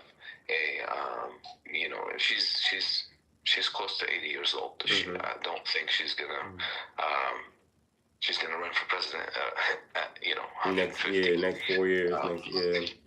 Absolutely. So this is why I'm advocating or endorsing her, just because we should. I don't have to work. My household does not have to pay from $8,000 to $12,000 that goes as a blank check to Israel with zero conditions to drop 2,000 bombs onto children, claiming that there's they're trying to clean up terrorists and things like that. That's not how you do it. You don't target civilians. You don't even.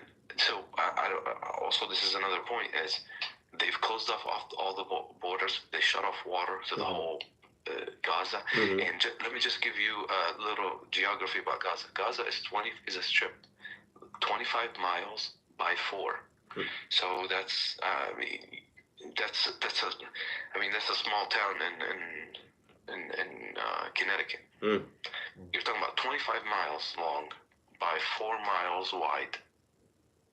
So think of driving. So you can literally drive Gaza within an hour. So can you give us a background on, like, is it being guarded by the Israeli troops, or is it like war? Like, what's going on over there? So what's going on over there? Let me give you a background about me. I'm Palestinian. Okay. So I live in the I lived in the West Bank. So I don't know if you've seen the map of Palestine, but you have the West Bank is another small circle, Okay. surrounded by Israel, and then the Gaza Strip is isolated from the world. It's called the biggest open air prison in the world. Mm-hmm. You have it's guarded by the Egyptian on the Egyptian border, even though Egypt shares the same religion, same background, same race. However, their crooked leaders are have sold out to Israel. Oh. And then on the other side, you have obviously the Mediterranean Sea, and then you have Israel surrounding the whole area. There's an upper side wall.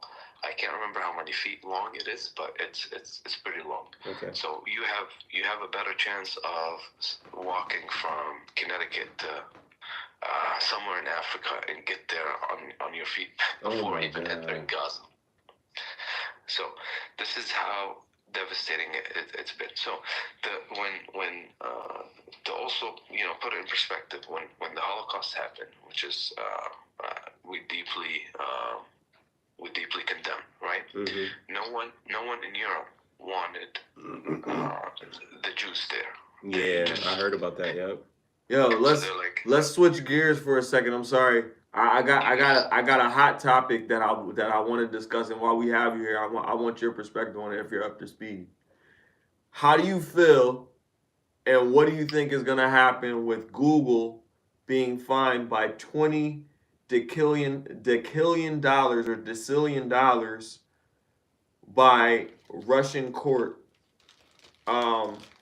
That's 2 followed by 34 zeros. There's an article. This is hot news. It's out there. What is Google gonna do? And many times larger than global GDP for blocking state media channels. That's what they're being sued for by Russia.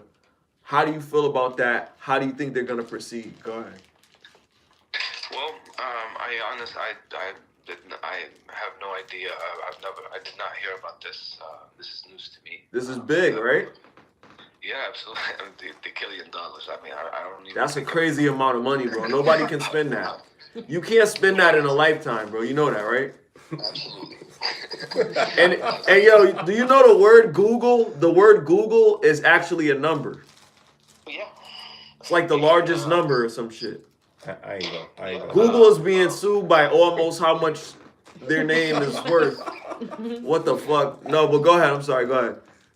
No, you're good. Like I said, I do not have anything on that topic, so I can't really You don't even have a perspective. I mean, what's your objective perspective? Think about how big Google is. Think about what they control.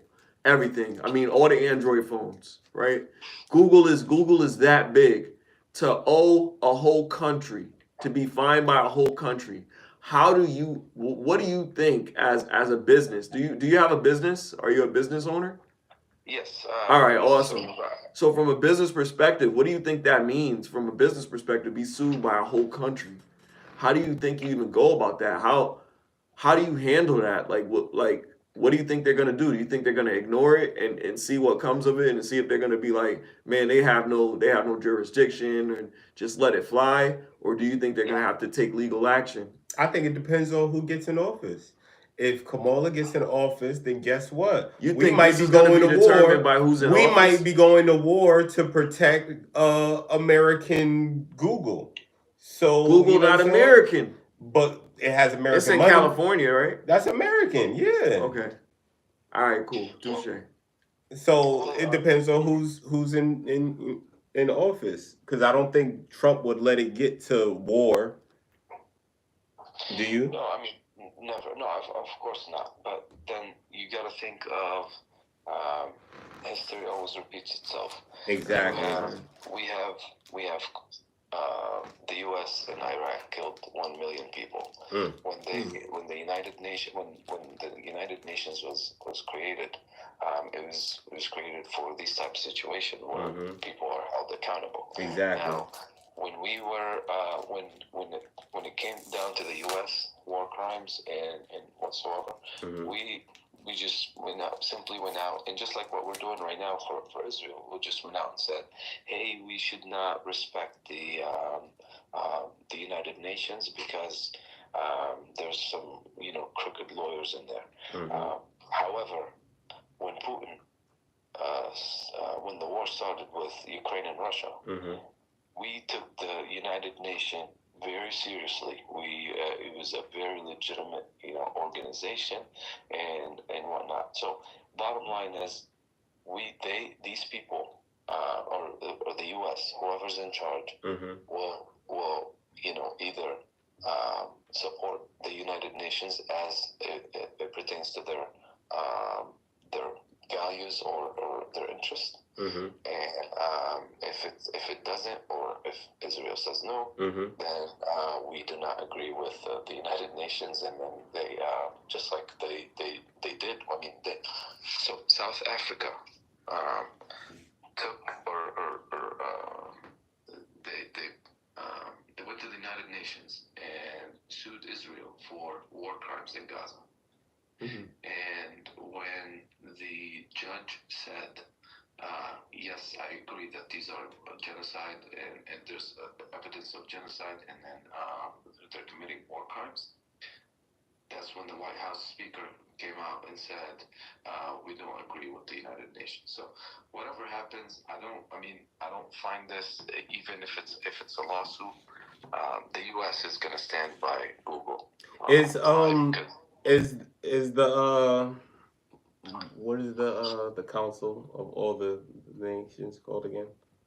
Oh, the UN Nation? United Nations. Are they holding Israel accountable for what they're doing? No. Oh my No. God. So So why do you think that is? Do you think that? So they choose not to get involved. But that's crazy. They were made. He That's just what said they the were. whole point. So they're corrupt as a whole.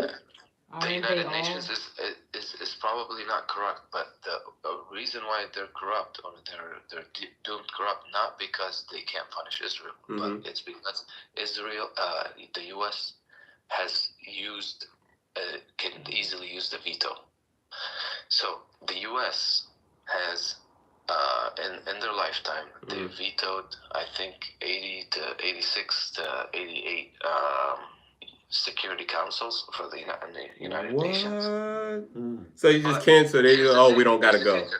Here's the kicker: 57 of them went to Israel. 57 of them went to Israel. Well, I mean, do you think we just now did it because of Gaza? No. I mean, we have evidence of war crime. We have evidence of illegal settlements that's being built in Palestinian land that are the UN said you have no right to build illegal settlements. What does Israel do? They build more illegal settlements. They kick out Palestinians out of their homes. They destroy their homes. They destroy their trees. They don't let them.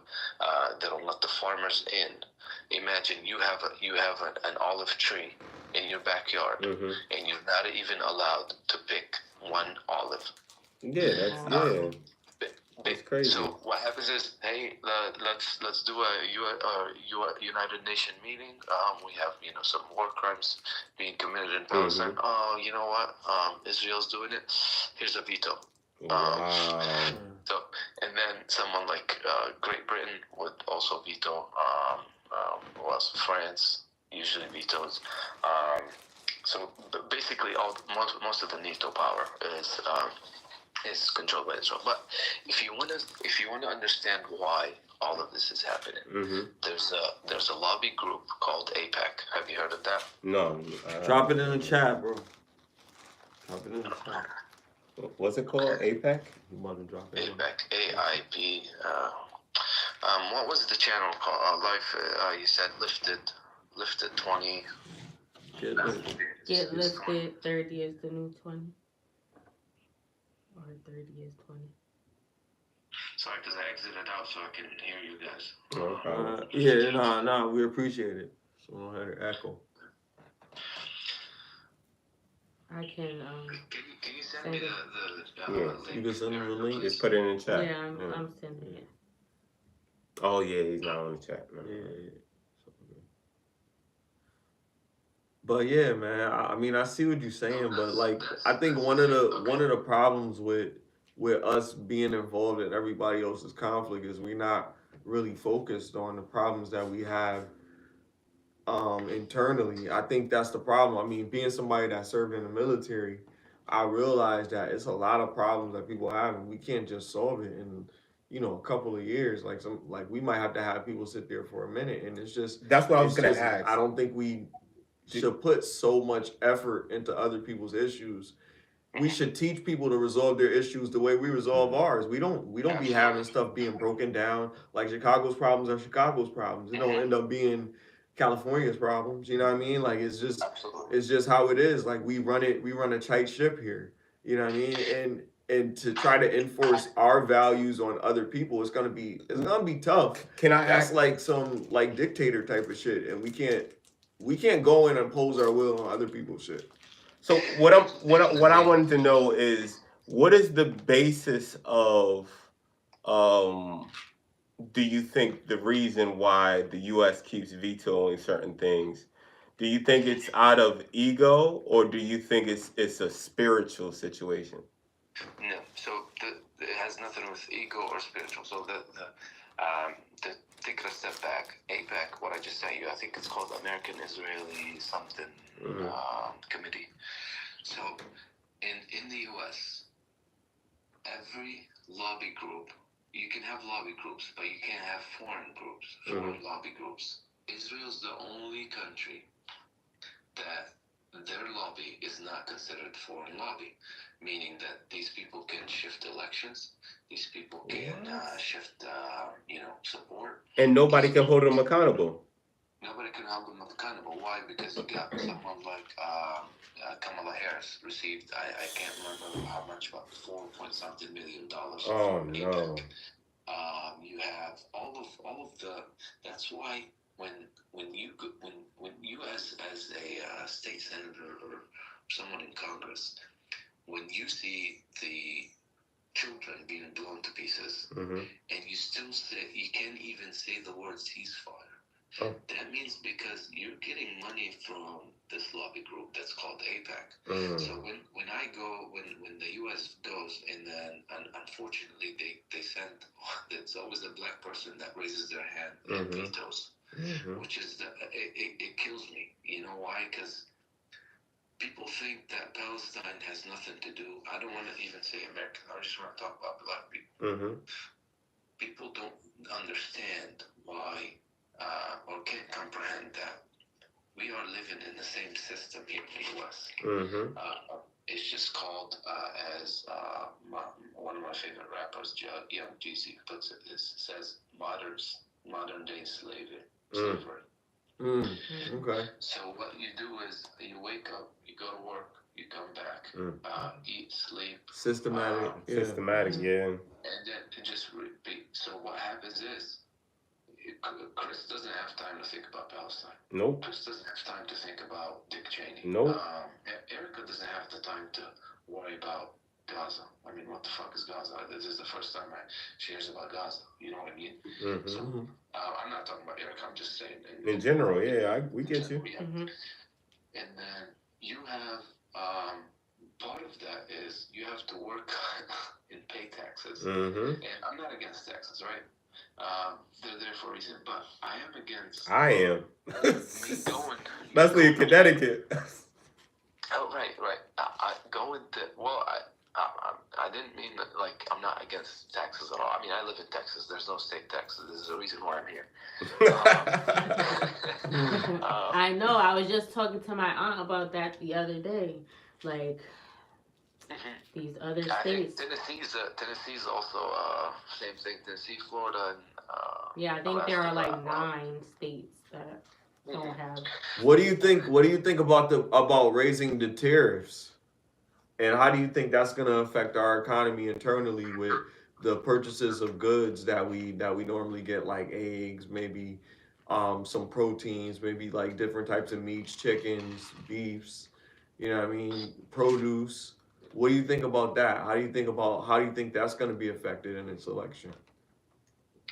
Well, again, I think, was it Trump, like last week, he says how he would, so that's another thing is we are so focused on Russia, but I personally think our biggest threat is not Russia, it's China. Even though China, we owe them a lot of money, but they can't survive without us, right? And I think Trump, I can't remember when it was, but he says, if you want to, I can't remember what he said, but he did mention raising tariffs. Now, I'm not an economist. I'm an engineer, but like I said, I'm not really. I understand supply and demand and tariffs and things like that, but for every action, there's a reaction, right? But my thing is, instead of raising raising tariffs and whatnot, why doesn't the U.S., instead of putting all their investments in tech companies and high return on investment companies or stocks, why don't we focus on, I don't want to say focus, but at least have a freaking factory that makes toilet paper, a factory that makes masks, baby formula. Okay. And put it in See where you're America. going with it. So The simple goods that we get all the time, I always say made in China. Absolutely. All the stuff that we use, normal use, all made in China. But that's what the point of raising the tariffs are, to force us for a business level for us to start making our own stuff internally instead of having to buy stuff outsourced. Building more companies in America that make toilet paper, like you were saying, to your point. You know what I mean? And making more things that make some of the goods and things that we need here with what we have, with the resources that we have and the tech that we already have, and probably mass produce our own stuff and not have to rely so much on outsiders. And provide more jobs, right? That's the point, right? Provide more jobs for Americans. Be able to raise wages. But the thing is, if you're selling toilet paper as an investor, you're getting back 2%. Versus if I invest in, making technologies and AI and apps and Apple and whatnot. Those can get me 200%. So why should I even worry about toilet paper now? My thing is we want toilet paper not because you need someone like, I know Mark Cuban did this with Big Pharma. He screwed up really good, which is beneficial for people because people can now afford insulin. Right. I don't know if you hear about his website, but this guy was like, you know what? I'll make 15%, not 1,500%, and I'm able to deliver the same thing. So big pharma and people who are that look for huge return on investments, these people are the ones that we need to start with and hold accountable, and then we come back to making toilet paper and rubber products and baby products and baby formula. And this is how we can, like you said, create more jobs, create stability, because COVID was a big test. Mhm. We showed how fragile our infrastructure is. It showed how maybe we waited on. I don't know if you guys remember the baby formula thing. We had to wait for Germany to give us. They sent us some baby formula packages or like an eight package or whatever. But why? Why don't we keep things at home? Why don't we take care of home? Why is homelessness the highest it's ever been? Why is suicide rate the highest it's ever been? I think it was last month. It was the highest suicide weekend, or maybe 2 months ago. I can't remember. Why are all of these things are happening? This is to me is the Great Depression, not what happened in the past. Because one day we're gonna wake up and find the loaf of bread to be $900. Right. Right. This money that we're printing, Mass inflation. it's gonna come back and slap us in the face, and then now other nations will be unfortunately laughing at us as we went from superpower and then overnight to just at the bottom of the bottom. So Yeah, it definitely is. I can see that happening if things don't change, because I already see a huge change in the cost of everything. absolutely. I mean, I don't remember gas being this high. I don't remember eggs being this high. I don't remember anything being this high. Water. Water. There you go. And then it's just, is it greed of companies? Is it the way we're dealing with inflation? It's probably both. But so if you guys are so let me go back to the elections real quick to Kamala Harris. The reason why, for me personally, I know I'm Palestinian, but if you guys just on Instagram, as soon as I leave, right, go on Instagram, Erika, and then just show Smiley and Chris. Show them an Instagram page called Eye on Palestine. Mm-hmm. And the sad part is you're gonna find videos that were probably updated 2 hours ago, 3 hours ago, 4 hours ago. These events are happening like right now as we speak. And then and then when Kamala Harris gives a blank check to Israel, when she's asked For about all of the this children evilness. of Gaza, are you gonna stop the war? Are you gonna stop it? She says, yes, but the horrors in Gaza are not bigger than what happened on October 7th. Well, I'm sorry, October 7th was probably a heinous attack, but again, a terrorist attack. But little do they know. I mean, the American people. All you see is they shove the word October 7 as if everything started on October 7th, not 1948, when the Palestinians welcomed the Jewish people after the Holocaust, and by the help of the British Mandate, they were able to expel almost 1 million Palestinian out and live in a refugee camp. And I personally lived in a refugee camp my whole life for 18 years. 2014. You get water once a week. You can fill up your tank once a week. Electricity is, if you're lucky, you'll be 12 hours straight. There's days where we work, days without electricity or water. And this is all because Israel has basically it can turn it on and off. They can fuck around as they please. You have the Jordanian River.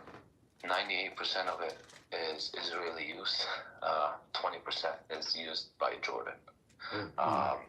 Which blows your mind, because it's to, you know, it's called the Jordanian River. You're only using 2% of it. Palestinians don't have an airport. Now, if you want to fly into Palestine, you have to go through Jordan and then cross the Jordanian checkpoint. Then there's an Israeli checkpoint, and then there's a Palestinian checkpoint. So it takes me, if I want to go back home, it takes me about 13 hours to cross 3 miles by foot. Not by foot. I mean, you know, just these checkpoints. They're just 3 miles long. But it takes me 12 to 14 hours just to cross this.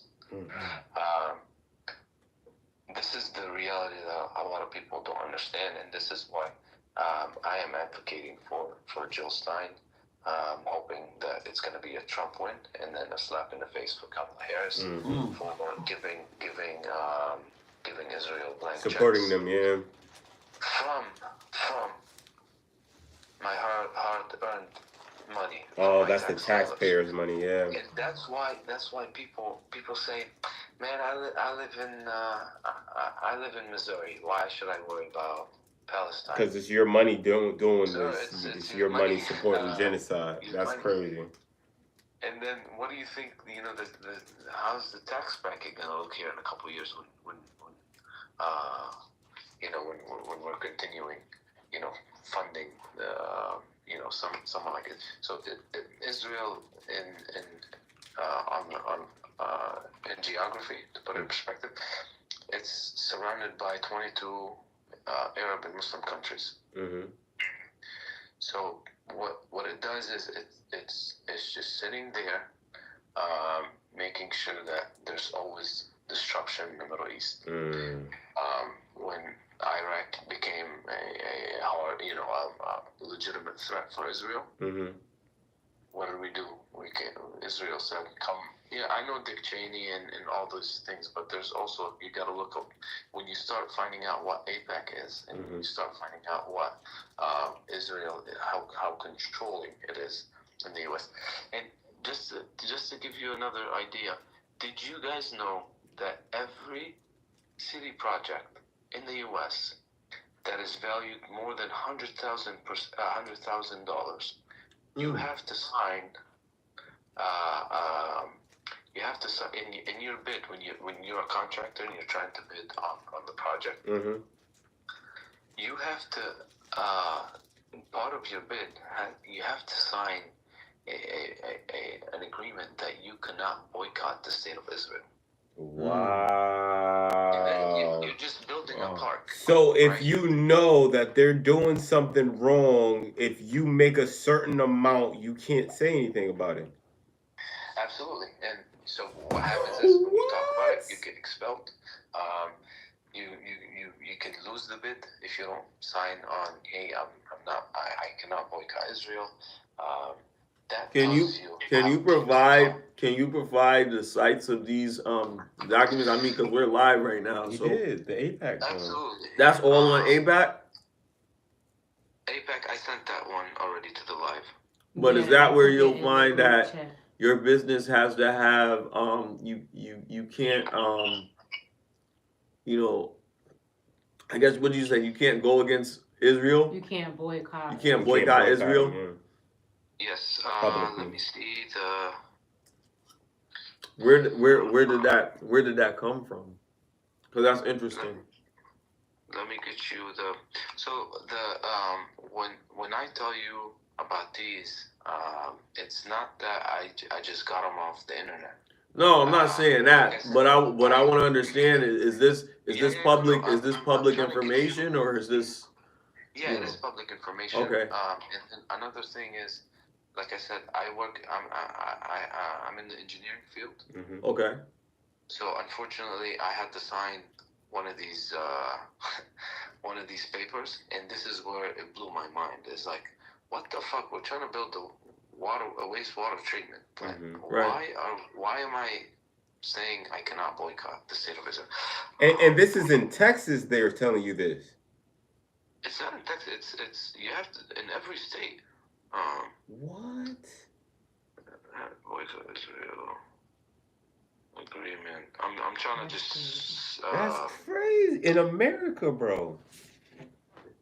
Yeah, so that's why a lot of people are starting to call it the United States of Israel. Oh my God. Boycott Israel agreement. City projects. I'm just trying to. Well, you know they was making a joke about the vice president's husband because he's He is Jewish. he's a J. I mean, we gotta be careful with that word. You know, we on let me tell YouTube. you guys about. But the So when I say Israel, right? oh, I'm not talking about the Jewish people. Mhm. all right. The Jewish we gotta people, call them the J's for YouTube. Okay. I'm not saying the Jays, right? Okay. The Jays have. See, I mean, you just told me call them Jays so we don't get kicked Yeah, out. Exactly. Yeah, You because can't even call them what they are. they're strict. Exactly. They're They don't- strict. they They're don't strict on want- YouTube. They don't want. So this is when it's in the as you know, in the Constitution, I have freedom of speech. Well, you can talk about anybody. I can go on the street and say, "Fuck Joe Biden."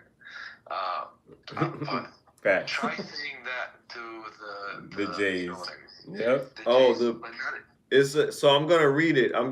The Israel Anti-Boycott Act 115th Congress passed in 2017 to 2018.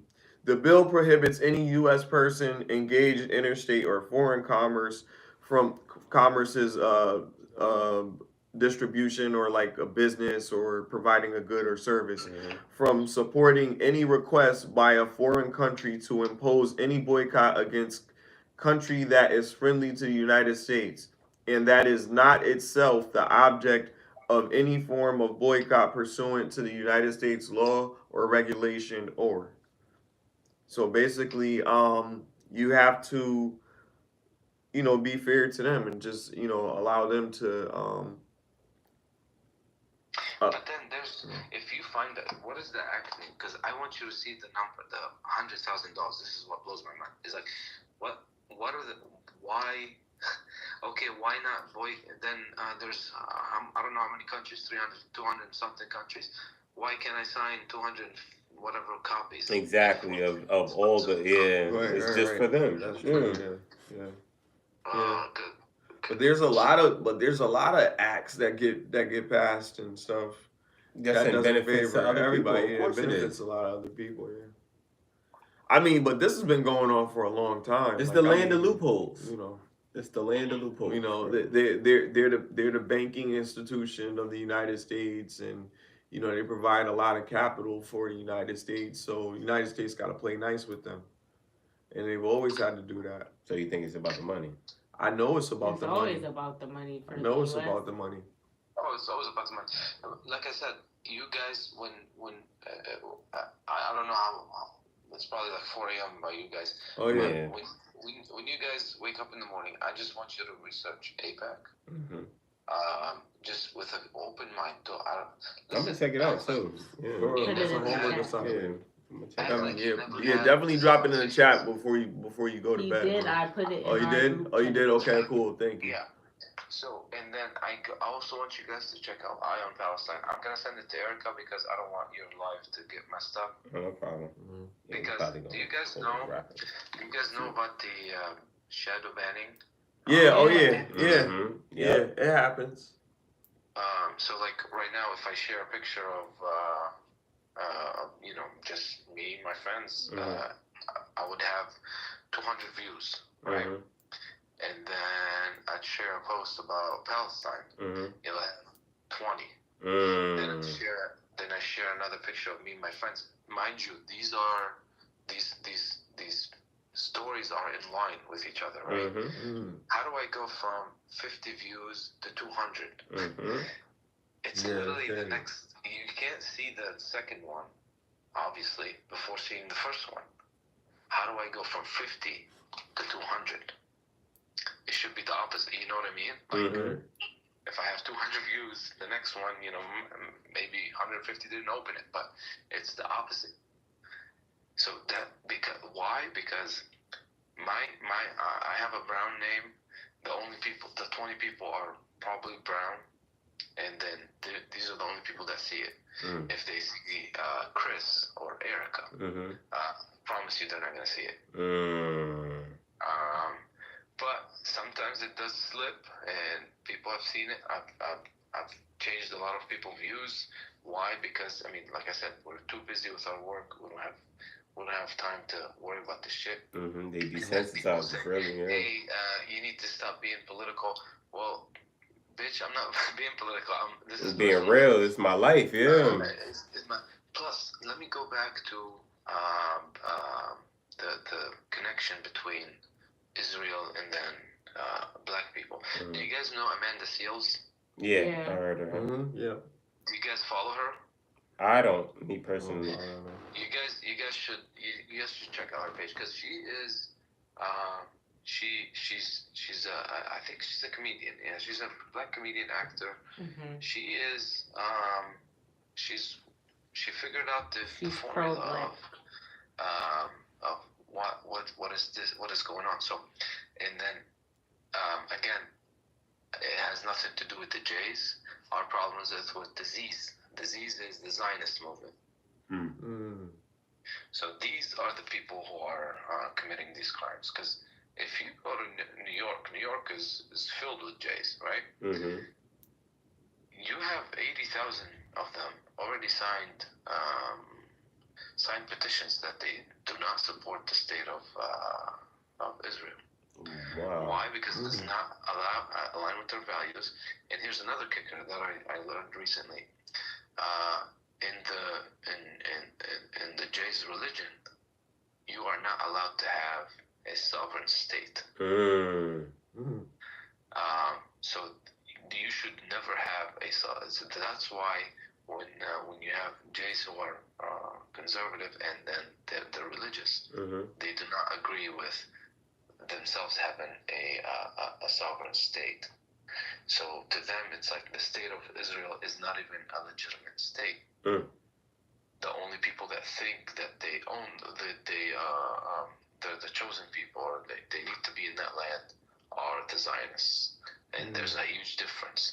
You have a big organization called Jay's Voice for Peace. These people are 100% on the Palestinian side.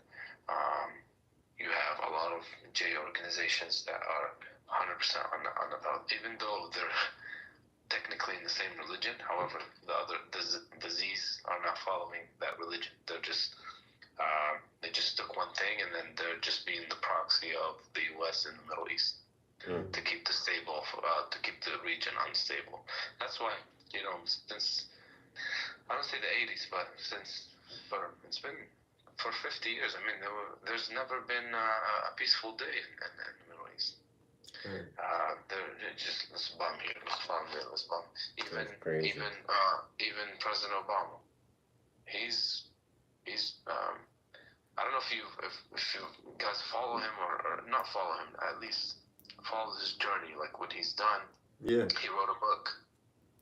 Oh yeah, that book was very interesting. He criticized the state of Israel. Trump, when he left office, when he lost. No, I think it was this year. He said, if I lose, I'm going to blame AIPAC. Wow. Why? Because I'm telling you, these people are so rude. That's why in a presidential debate, why are we bringing up Israel? Nobody said nothing. They're trying to appease. I mean, someone like Kamala Harris is trying to appease to AIPAC. Someone like Trump, he's trying to appease, but he's more of America first. Yeah, I noticed that. But hey, I need y'all's campaign funding type stuff. So he's like 1 foot. Yeah, he's selling pocket knives and little children's books. Yeah, it's crazy. McDonald's making flipping burgers, sneakers. So Erika, I'm just gonna send you a post from Iron Palestine, and I hope you guys don't watch it tonight, because you probably won't sleep right. If no tears come down your face, I don't know where humanity is right now. Exactly. So, but yeah, do you guys have any more questions? Anything I can ask? Anything I can do to support your channel? Man, just like and subscribe, man, and push the channel, man, and tell a friend to tell a friend, man. It Yeah, I helps, just have helps us gratitude for out, you, man. We brother. appreciate I you. really didn't know half, damn near 3/4 of what you were saying. So that's really, I really appreciate the information. Absolutely, and that's why we're here for each other. And then once you unlock that formula, you're gonna see why our us minorities, especially black people, Mm-hmm. are always we're not even we don't start at zero. We start at -500 in life, and I'm talking about life. Yeah, no, you're right. Meaning that we have no generational wealth. Mm-hmm. We have no land. We have no. I mean, you can be a bright young man and then not come home just because of a traffic stop. Exactly. And even though you might be, and that's why it kills me when I see a black person siding with the Israeli apartheid state, because unfortunately these brothers have not cracked the formula. They have not cracked the code that whatever's happening to you right now is very well connected to Palestine. And here's why. Because if Martin Luther King is your role model, well, read his biography again and views on Palestine. And this is I'm talking 60, 70 years ago. Exactly. Muhammad Ali is your GOAT. Well, what was Muhammad Ali advocating for? And he didn't even want to go to war. Absolutely, And he went there because let's also talk about Nelson Mandela. Nelson Mandela. See his views on Palestine. So start going back to these people. The more. There's also a pastor in Atlanta, Farrakhan. Yep.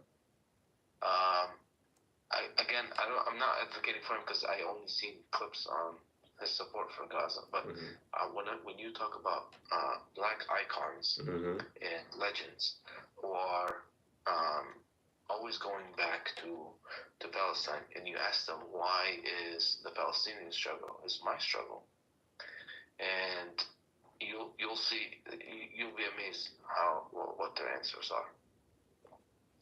So if you've never looked at that angle for Martin Luther King and Malcolm X, especially Malcolm X and Muhammad Ali, look at their Palestinian angle and see where that gets you, and then you start kind of relating your struggles. It's the same struggle all around the world. The same struggle. It's the struggle of oppression. Absolutely, and then why it takes us. We have to work 500 times harder than the what it should be in order for us to have wealth and health. Health is also a big thing, so you need to.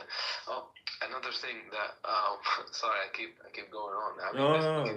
It's been going on for 80 years. I can go on. There's also you guys can also look this up or do your own research.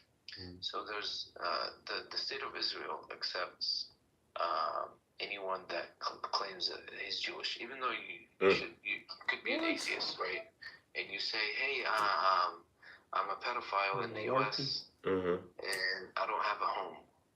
Can I live there? Yeah, go ahead. And then they brought this. They brought this on I think CBS or MSNBC. There's a documentary of this guy. He's a pedophile, and they've been looking for him for years. And it turns out he was just thriving in the state of Israel, just living life and whatever. You're a war criminal. All you gotta say is.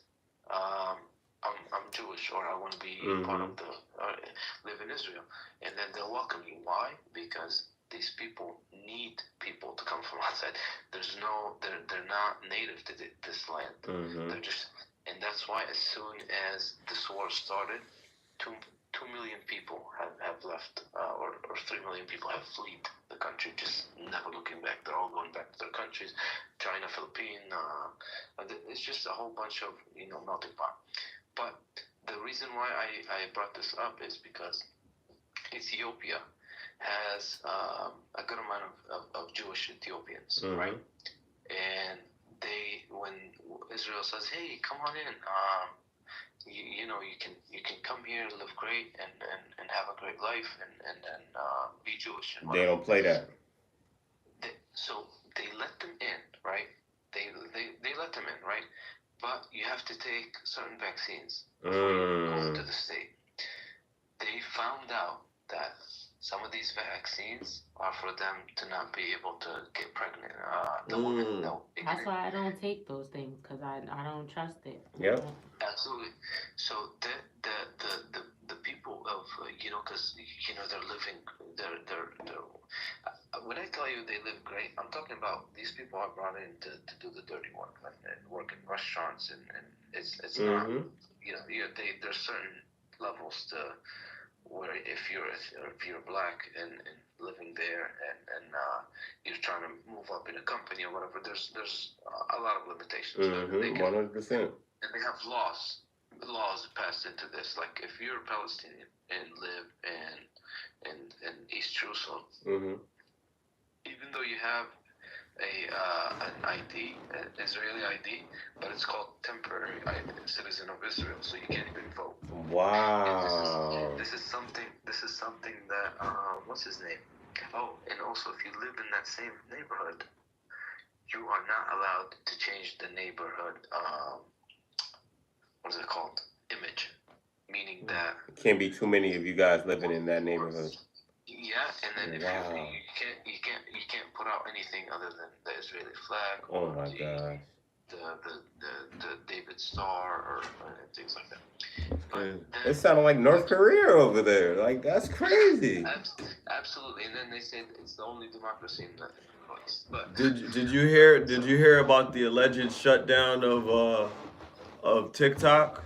I mean, we can go on and on. I mean, it's other people jumping in here. Sleep. Yeah, we've been cooking for a long time. Look at this. We talked for a long time, and then you just brought up TikTok. Did you crack any code with that? Here's some news for you. TikTok was if you see the rage in America right now for Palestine, it's all among the young generation. Yeah. Why? Because I'm an 18-year-old in the U.S. My name is Mike, and I am I'm just a white boy. Right? I'm scrolling through my screens, and I see just children blow up to pieces. I see kids. On TikTok? Yeah, on TikTok. What? There's videos on there. Right? TikTok's crazy. TikTok is nuts. And that's why you see all those campus protests. What happens after the campus protests? Students were doing encampments, right, on universities. What did the Congress do this year? They passed a law. You are not. There's no one allowed to do encampments. So when they went to like homeless people, you cannot be even. You can't even have build your own tent and sit in it. I'm not saying it's. I'm not justifying homeless, but I'm saying they're just. Why? And then all of this happened because the Bibi Netanyahu, which is the Prime Minister of Israel, came out and said, what's happening on your campuses is outrageous, and it has to be unequivocally condemned and stopped. And then this is where the U.S. Changed the law. And then he comes to the Congress, and then they give. I don't know if you guys saw that speech. They gave him like 6. I don't know how many. Just 6 minutes of straight clapping and standing ovation every time he says some shit. Yeah, that was forced. Did you guys see that? I didn't. See it. Please watch. I know I'm throwing a lot of stuff at you, but when you start connecting these dots, and then you someone like Elon Musk, he goes there and then he does. He says, you know what? I'm not censoring anything. And then Israel says, "Hey, how about you come for a visit?" That visit obviously went very well. That when he came back, he said, "If you say the phrase from the river to the sea, Palestine will be free. This is considered hate speech, and we cannot have it on Twitter." Excuse me, Mr. Free Speech, Mr. Oh, he switched it up. Oh, he was talking about aliens and all this stuff on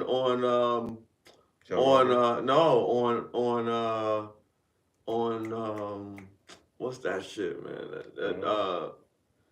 That shit where everybody be up there on, and only iPhone users could be on it. Beagle. No, not Beagle. The other one. Like it's like Spaces, but not that. But anyway, he was up there and it was like shut down the whole day. Wow. Because he was just talking about how all this stuff was crazy and all these aliens and all this stuff exists.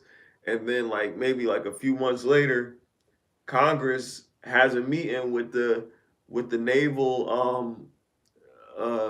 Commander. the naval commanders or whatever, and they were talking about how we do have spaceships and we do have things that are not of this planet, and it has, people have been hurt, some people have been mortally wounded, and as a result of us testing some of these findings and these objects.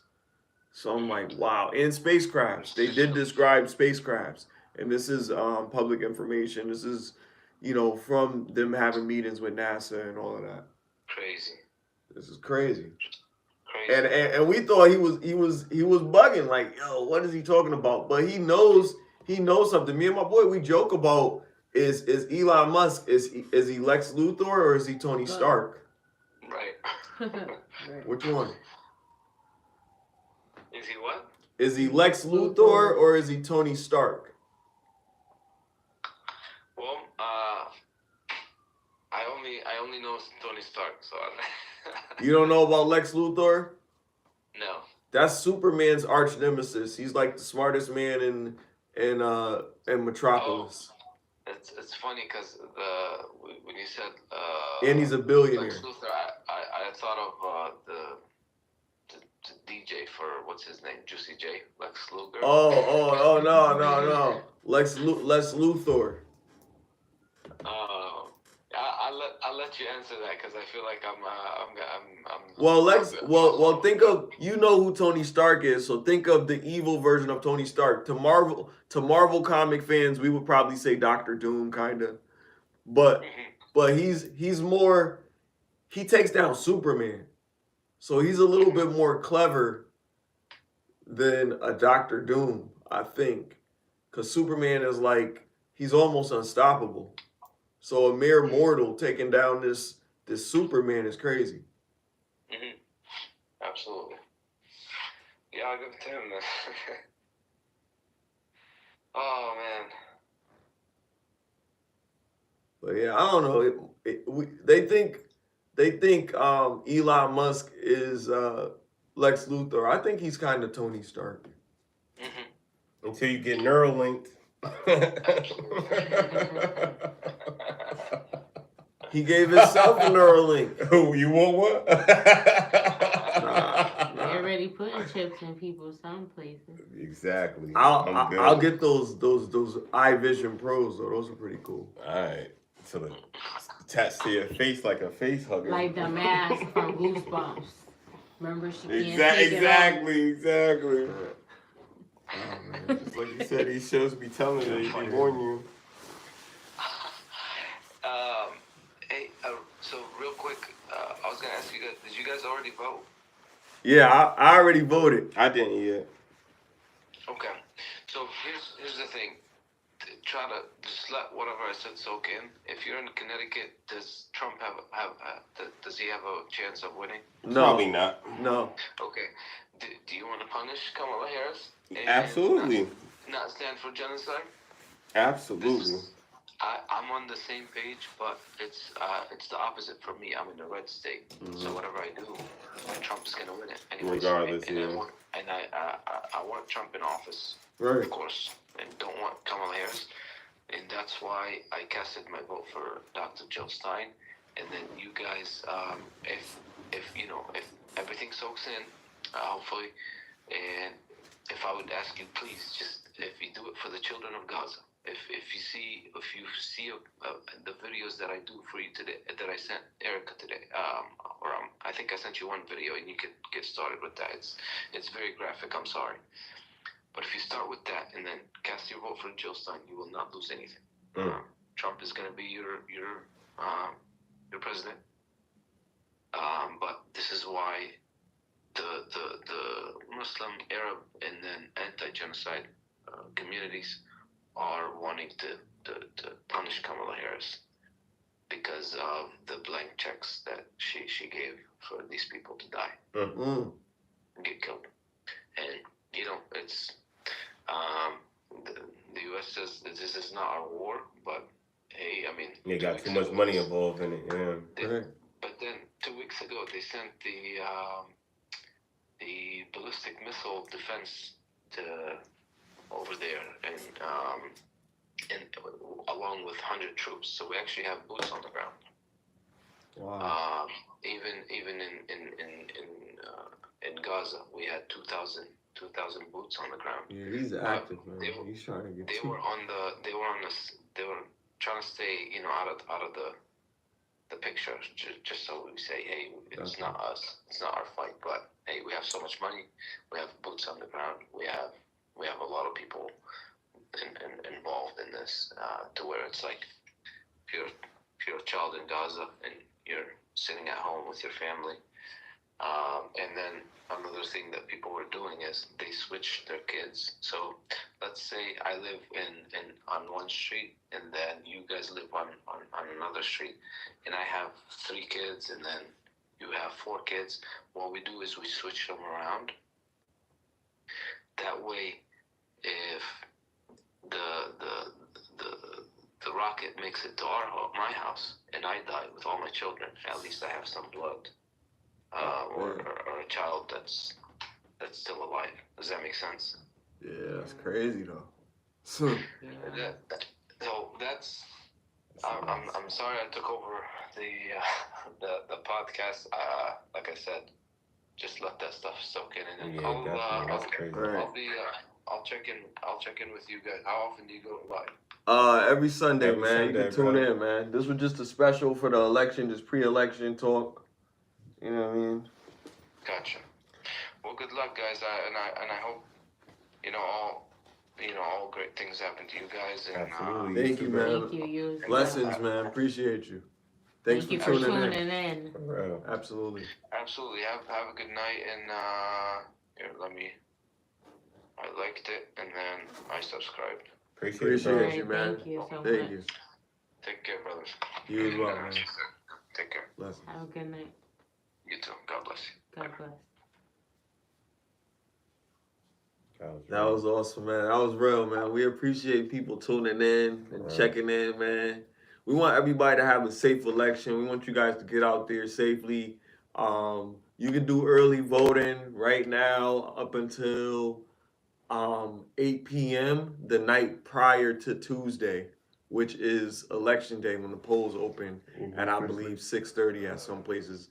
And look up your local elections. If you're not registered, you still got time between the rest of the weekend. If you are interested in voting, I hope you are. But if you're not, that's your choice. Your choice is to or not to vote. That's your freedom as an American citizen. Absolutely. But we encourage you to do so because it does matter if you get out there, because it just shows how strong the community is to take action on something. Absolutely. You know what I mean? And you guys are making a choice, so that's good. So, yeah, man. Just get out there. Encourage you guys to, take advantage of your right, exercise your right. Get out there. Be humble to everybody. Don't be mad because somebody having a conversation in the line talking about who they want to vote for. Just relax and get your vote. Like, you know what I mean? Like, just get in, get out, you know, and get your sticker. You know what I mean? You know what I mean? Yo, shout out to Arson Entertainment. Shout out to Paint CT. Shout out to Looker Kings, Beard Oil. Yo, shout out to you guys for checking in. And this is Get Lifted, 30 is a new 20. Anybody else got any other words y'all want to say? Free Palestine. Yo, for real, yo. Oh yeah, Free Thugger, yo, he out, man. Oh, he free. Well, well, he out, man.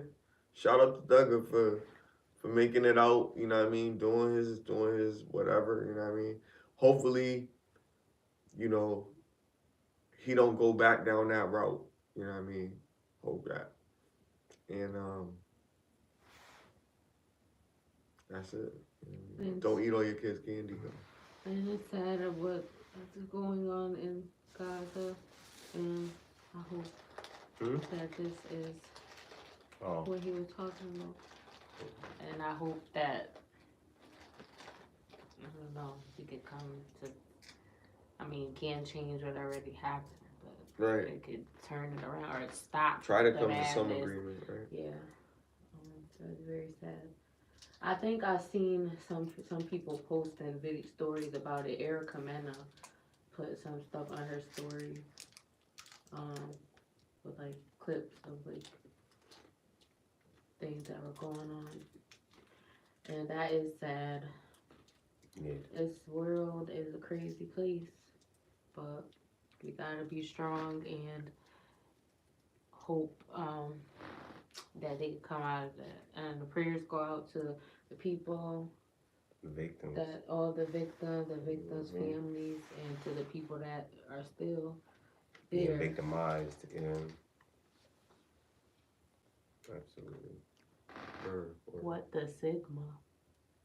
Snow Mexican said, "What the Sigma?" Yeah, we can't pay attention to everybody. All right. So thank you for tuning in. Have a good night. Get lifted. This is all I have for. Yeah, man. Yo, There ain't seen my name is CrisxmasOnDemand.